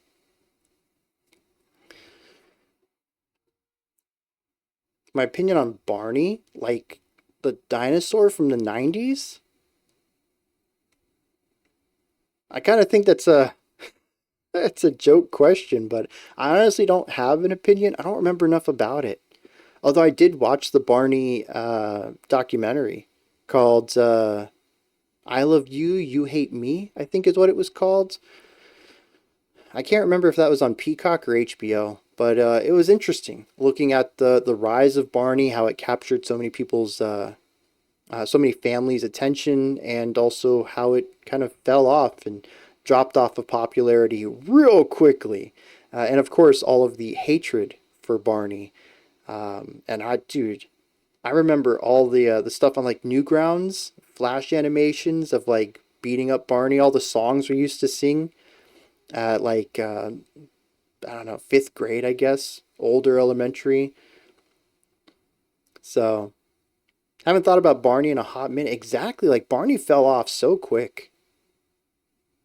A Barney Wolfenstein 3 match. See, people hated Barney. People really did, and that was part of the documentary too. So I think that's interesting. His opinions are on Barney are between him and the Lord. Dude, that is a phrase I never thought I would ever have to read. Dance House Children is next. I think that's an interesting band to play after a song about childhood innocence. I'm kind of worried about what this is going to be, though. Comes at us from Tedesco. Weird synth pop duo consisting of brothers Ronnie and Jason Martin of Joy Electric, and Starflyer 59, respectively. This was their first project or band, which is pretty evident from the amateurish approach to vocals and production. Yeah, Infinite Annihilator, man. That's one of those bands where you're just like, you know it's a band, so you just say the phrase because it's the band name. But like when you think about those words, it should not be so comfortable to say that. One of those weird things. Oh, S1 E30 E23. Thank you for that. I had completely forgotten about that. SO1 E23. All right, I'll check that out later. I assume that's on. It's got to be on something I have, Hulu or Disney, since my niece watches it. So, never read their lyrics. I had to read their lyrics once, I think, maybe twice for the channel, and I think both times I decided to exclude lyrical discussion. It's to the point of extremity that it's obviously it's almost tongue in cheek, but it's also very graphic. So like I don't want to talk about that stuff. Barney balloon incident? I don't know what that is. and it has still lost. Exactly. Like, I don't listen to them, but the name, I've just heard it or read it so many times being in the metal sphere that it's just, you don't think about it. Yeah, exactly. It's like it's just the band name at this point. It's not even it's not words anymore. It's kind of interesting how language can take that direction and meanings can shift. The point of the band is to be a parody. I kind of figured. The music, the lyrics, everything is super extreme. So,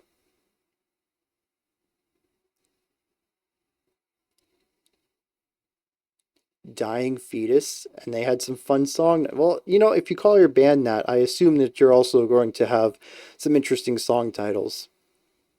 You don't think you've ever listened to one of their songs? It's an experience. Not one I plan to ever go through again of my own will, but I don't hate doing reactions to them. I don't think they're interesting. They're very technical on top of that. But it's not music I really enjoy, I would say. Edgelord indie rock bands. I'm trying to think. I'm completely blanking out on that. Maybe it was a movement I don't recall or wasn't aware of. Let's dive into this. Y'all can keep discussing what you want.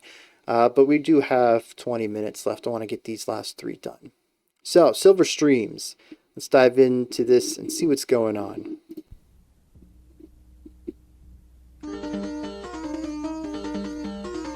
Now, Guar I'm familiar with, but I think I've only heard like one track, and I think you all showed that to me. I'm more familiar with their shtick than their music.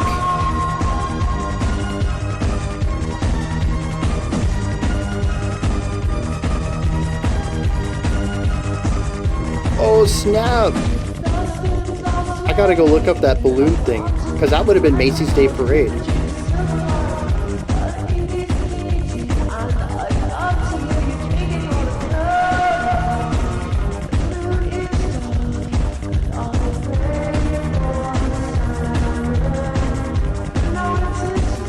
Yeah, the context said that this was their first attempt or something like that. Oh, I don't have the last line. But that the vocals and production are pretty amateurish.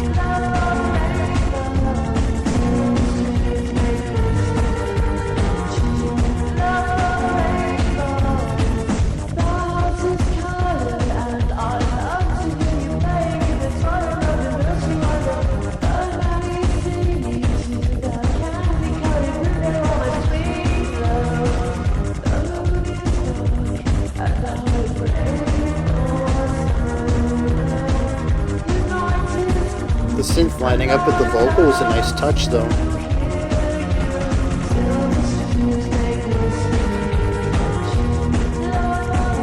It's a very warm sound.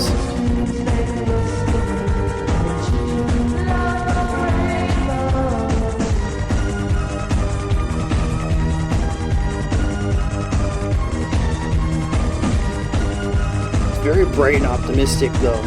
I think that's interesting how that shines through the rough warmth. Oh, it's so good.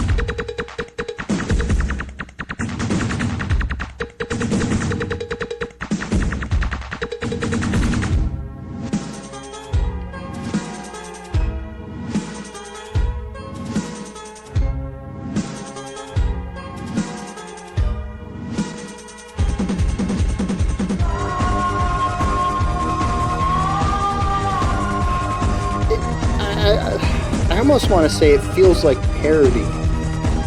It almost feels a bit too amateurish, I think.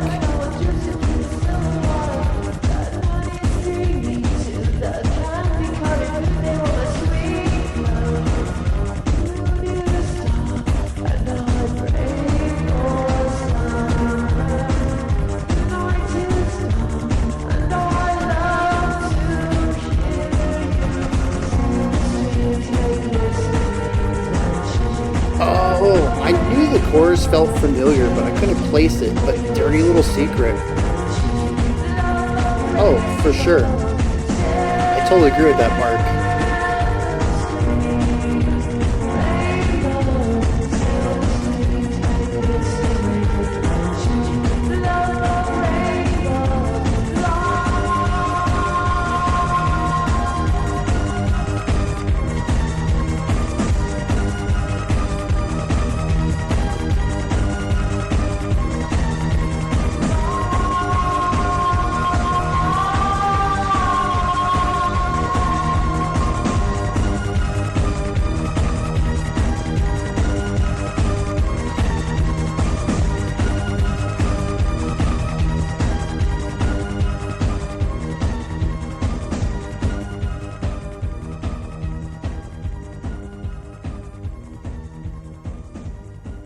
Oh, dude, I haven't thought about Techno Viking in forever.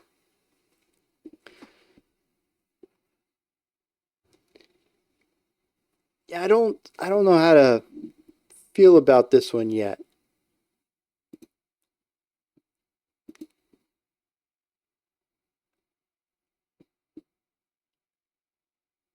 I didn't dislike it, but also I don't know that I liked it.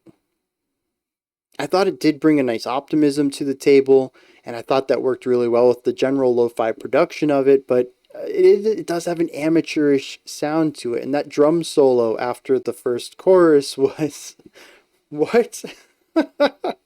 I don't know. I don't know how to interpret that. It feels like something I would like to be expanded on. Maybe production wise, not too much. I actually think that the lo-fi element suits it really well. Maybe I just adapted to that. But I would like to see its compositional elements expanded out a little bit. But given what it is, I think that the melody was catchy. It was very dancey. The beat behind it worked. The chord progression felt very familiar. um, yeah, agreed. Maybe it would work well on the dance floor too. It's interesting as a prototype examination. I like that perspective too. And I'm curious if they ever did anything else. Kind of see where their skills developed and what it grew into. This is a very rough start, though. And it shows, but I don't think that that's necessarily a bad thing either. Everyone's got to start somewhere.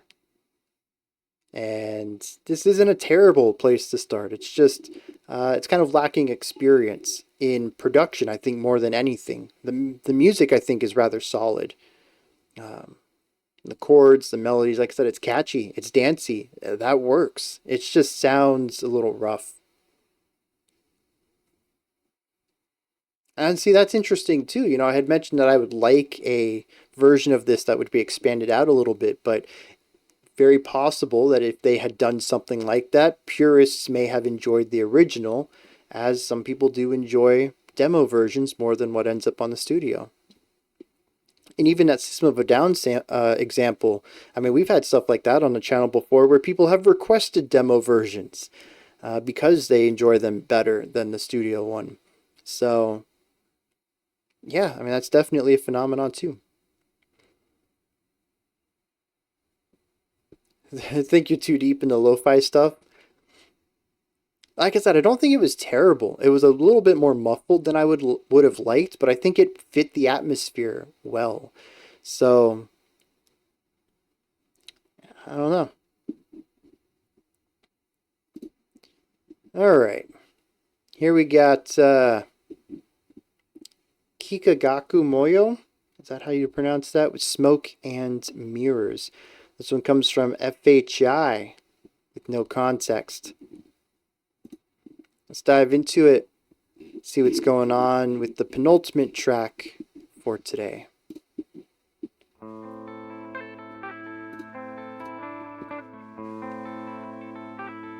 Alright, Inky, have a good rest of your day then.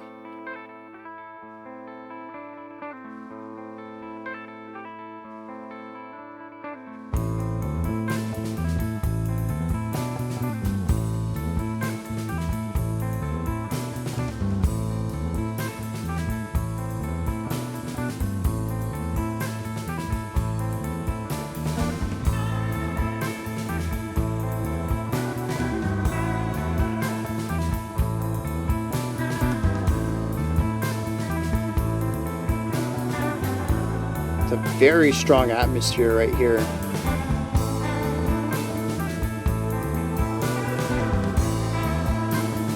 Oh, interesting.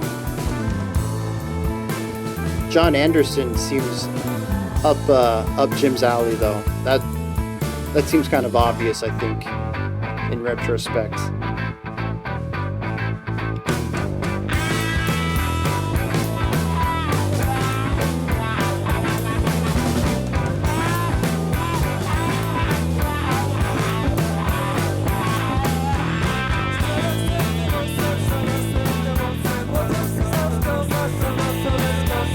The vocals mimicking the guitar rhythm.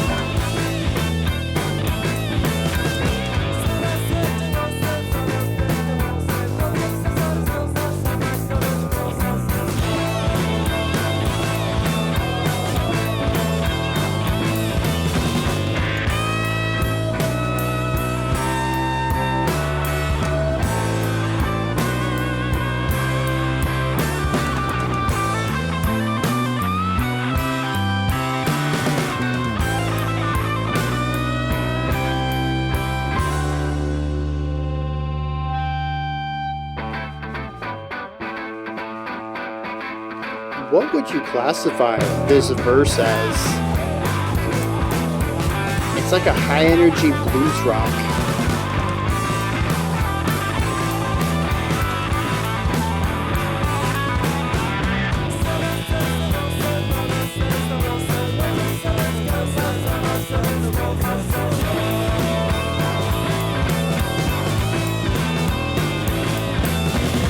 Okay. Actually, that makes a lot of sense. The psych element. That's what I was missing.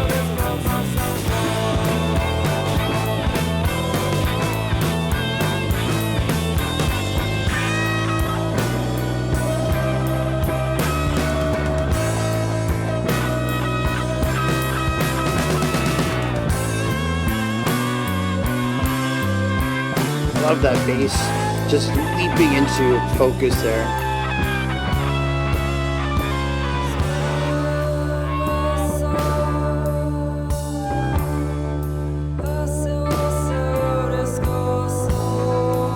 I don't think I've heard House of the Rising Sun, but I can see the desert rock element because that's very psych influenced. If you get a suggestion from me, there's at least 70% chance it's got some psych in it. Good to know.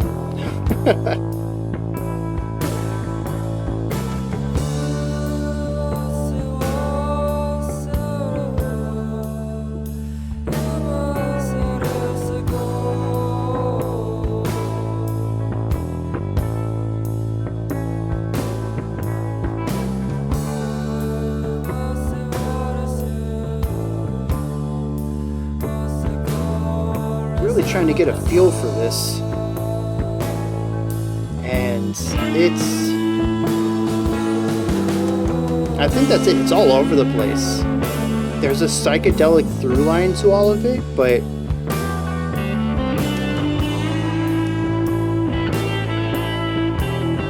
none of it really connects well for me. Really great atmosphere in every style that they've approached, but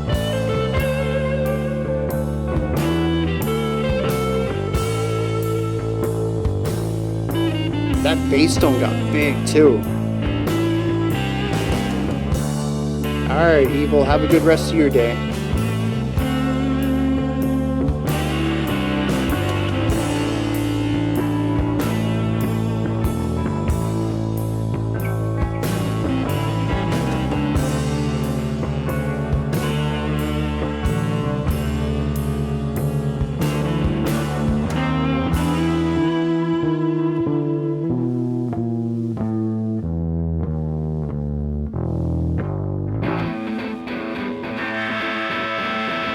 Yes.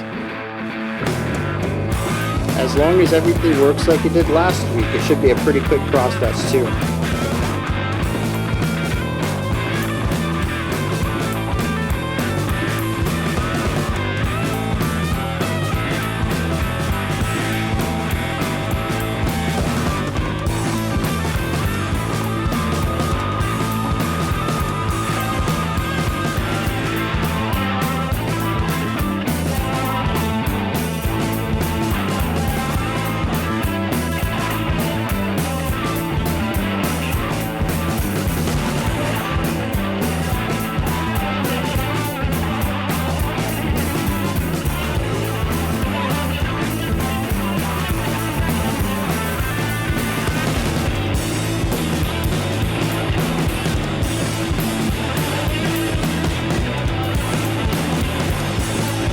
nice big ending here.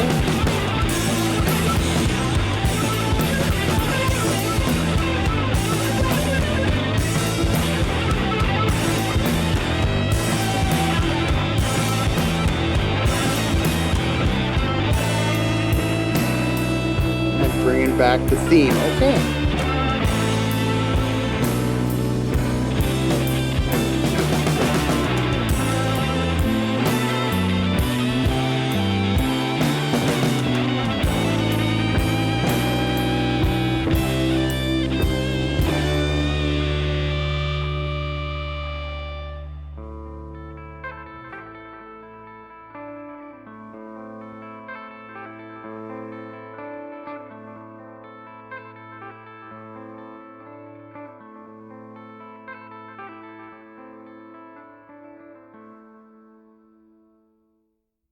Yeah.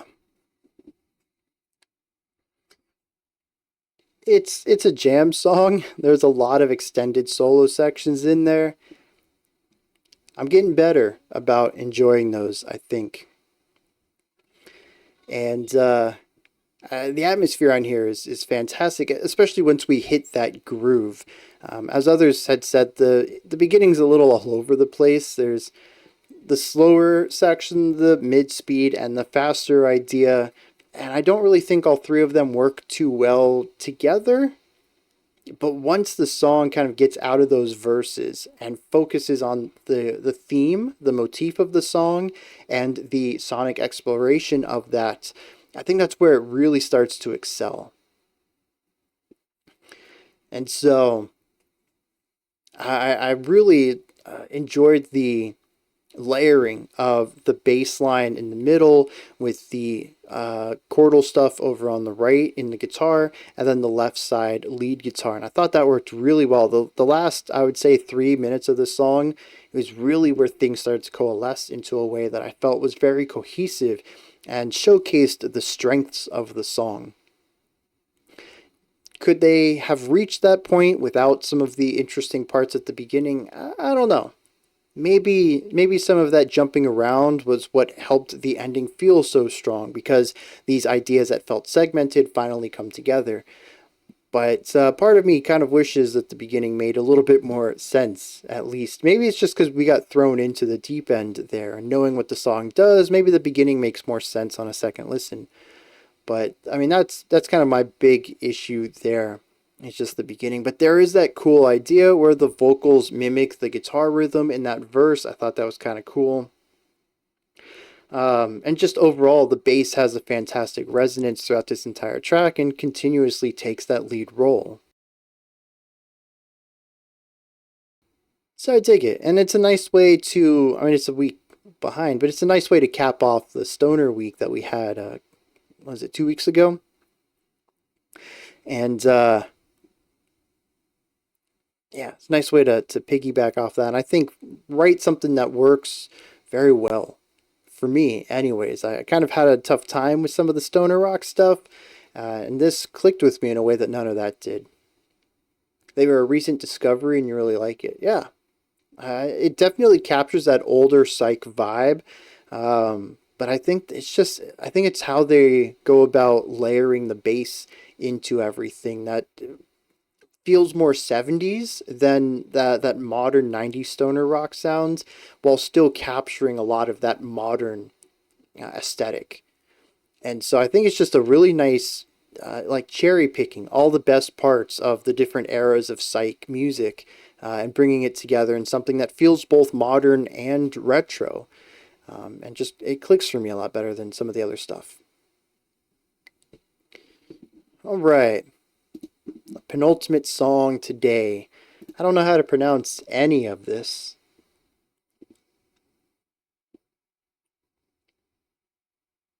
Yeah, I'm not even going to attempt it. I don't want to butcher words today.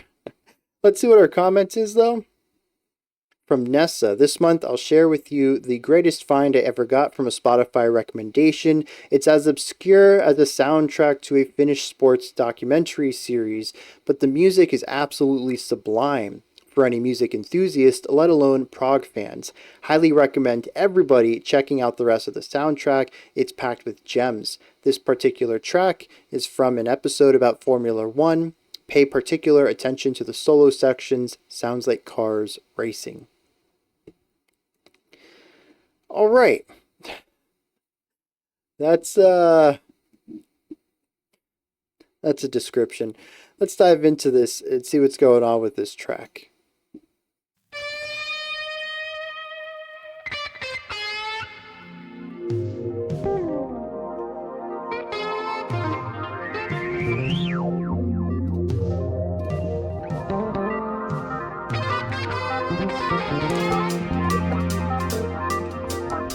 Very playful right off the bat.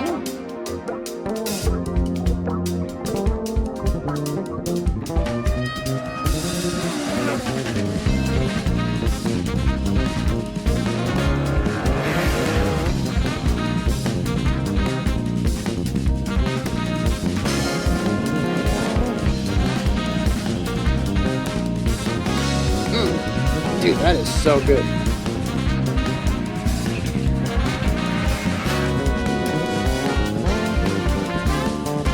The bass is just tearing it up. The horns sound great. The drums have a ton of energy.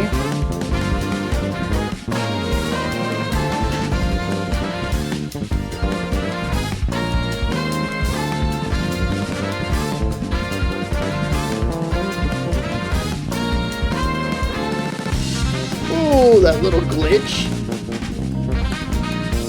Was that glitch or was that like side chaining on the snare?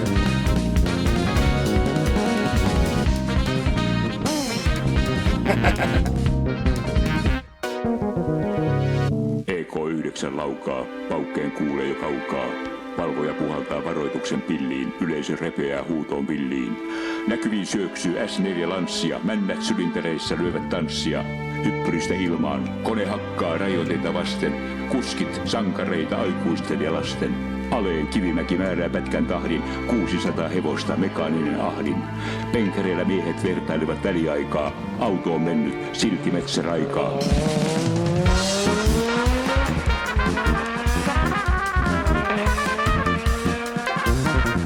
So that's a guitar.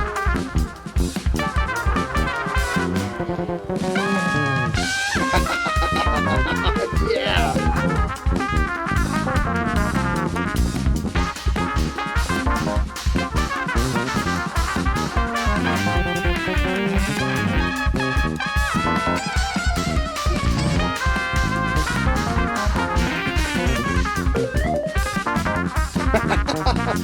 Random organ.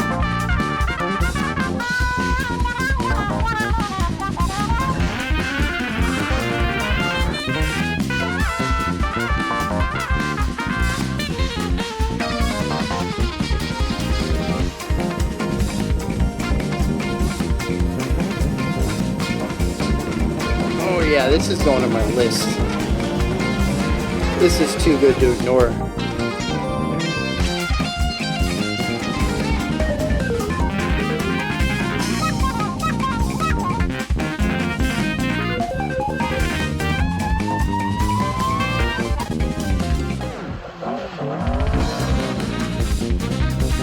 Yeah, like an engine. What instrument was that though?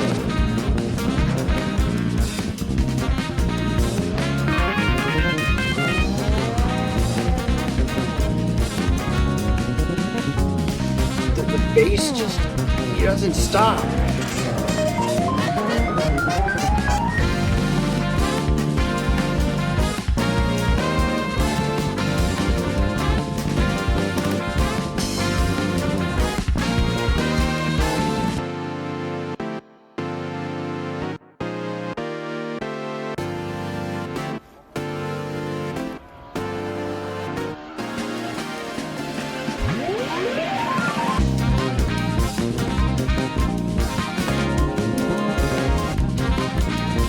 Given the comparisons to Mario Kart and F-Zero, I wonder if there is racing music. Because this does sound like racing music to me. But why? Why is upbeat, proggy jazz or jazz fusion racing music. And the bass guy finally got a tiny pause. But like, the thing is too, is like, I don't know if I would associate this with NASCAR. Even Formula One seems a bit of a mismatch. But racing games, I could hear this in Gran Turismo. I could hear this in, maybe not Forza. I don't know why. Forza has a different feel to it. But Mario Kart, sure. F-Zero, yeah. Auto Modelista, yeah. Like, why? Fun retro groove jam. Yeah, that's exactly it. Why is that racing music? Sometimes. If it was actually because of Mario Kart, I mean, that's possible. You know, sometimes somebody does something because it feels right to them, and that becomes the trope. Ooh, yes, Chemical Plant. Mm-hmm.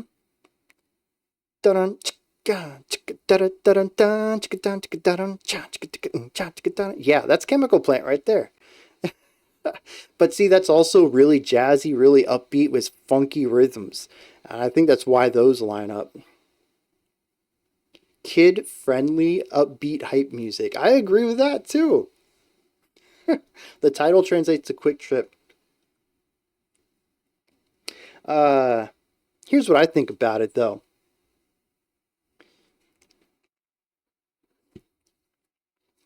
I think a majority of this sounds like racing. I don't know how many of y'all have actually watched a race. I used to watch a lot of NASCAR growing up. And the trading off between all the different instruments, I think, represents one of two things. It's all the movement of the track, places being changed around, but it also feels like commentary at times. And I think, was it Mark who had mentioned one of the instruments sounding like Peanuts characters talking? And yeah, that ties into it really well. You know, it feels like a conversation, commentators talking over each other, something interesting happens, and it's Sonic is sort of racing.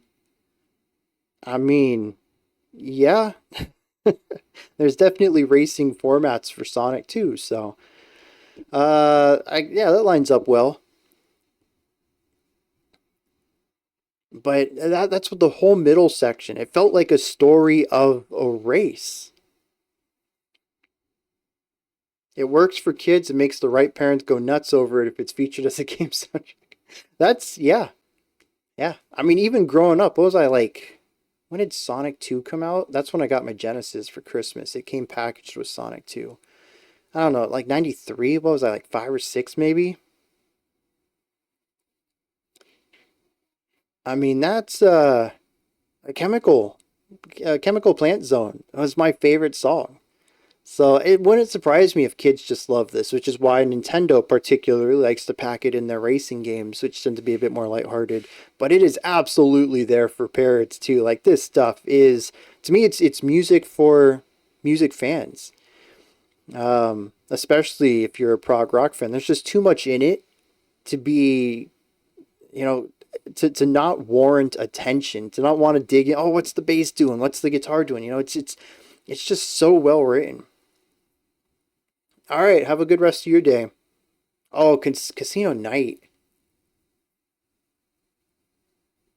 I'm trying real. I can't remember. I'm gonna have to go listen to Casino Night now. I can't remember it. All I can remember is the sounds of those bumpers. I think that sound is seared into my memory because I hate that level so much.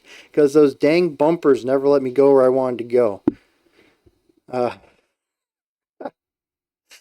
but yeah, I mean, this is just. It feels chaotic, like a race. It feels like anything could happen, like a race. And there's so many voices to it, like races. And I think it just captures that vibe really well. It's high energy, high octane. It's constantly moving. It's grooving hard. It is the accents, the offbeat accents to the whole thing just makes it feel very light and bubbly. Um, and it's just it. I don't know who composed it. I mean, I don't know who Saimaa is. Is that a group? Is that a person?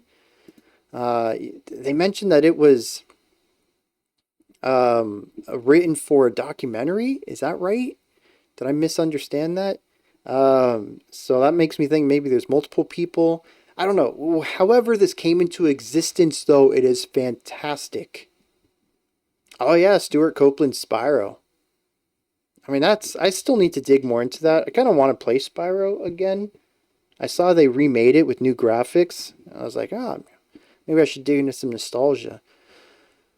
But I do want to play it again, just to kind of hear Stewart's writing within, the original context. Because that one track we checked out was pretty awesome.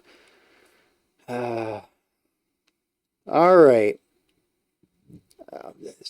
This stream will be something to do with Shrek. If that's what y'all want. The titles haven't really meant much at all anyways. They're all very tongue-in-cheek, usually in-jokes for the stream, so yeah, let's do it. Shrektastic. I'm going to write it down so I don't forget, because that is definitely something I would forget. Also, it smells really good in here. I don't know what's being cooked out there. My niece is having her birthday party today here. And this food has smelled amazing for 30 minutes, and I've just been salivating secretly. I can't wait for the stream to end. But we had some really good music, so I wasn't that upset about it. The Shrek balloon incident. Shrekical reactions. What was it? Shreactions? Is that what was that what Inky wrote earlier? Somebody wrote that. That word is not something I ever want to repeat in my life. All right, that's gonna wrap this up. Get stoked for next week. I don't remember what it is. Oh, we're checking out Eastern music. A vague definition of mostly African and Asian music. So that's going to be pretty cool. We don't get a lot of that on the channel. We have a very Western scope for what we check out. So that starts tomorrow. Looking forward to that. Early access will be available in a few hours. I'll try to get the VOD up as soon as possible. I'm thinking maybe an hour and a half or two. Just depends on how long it takes to download and upload. And hopefully it's not blocked, because then I got to upload it again to Odyssey. So just keep an eye on the usual channels for the usual notifications.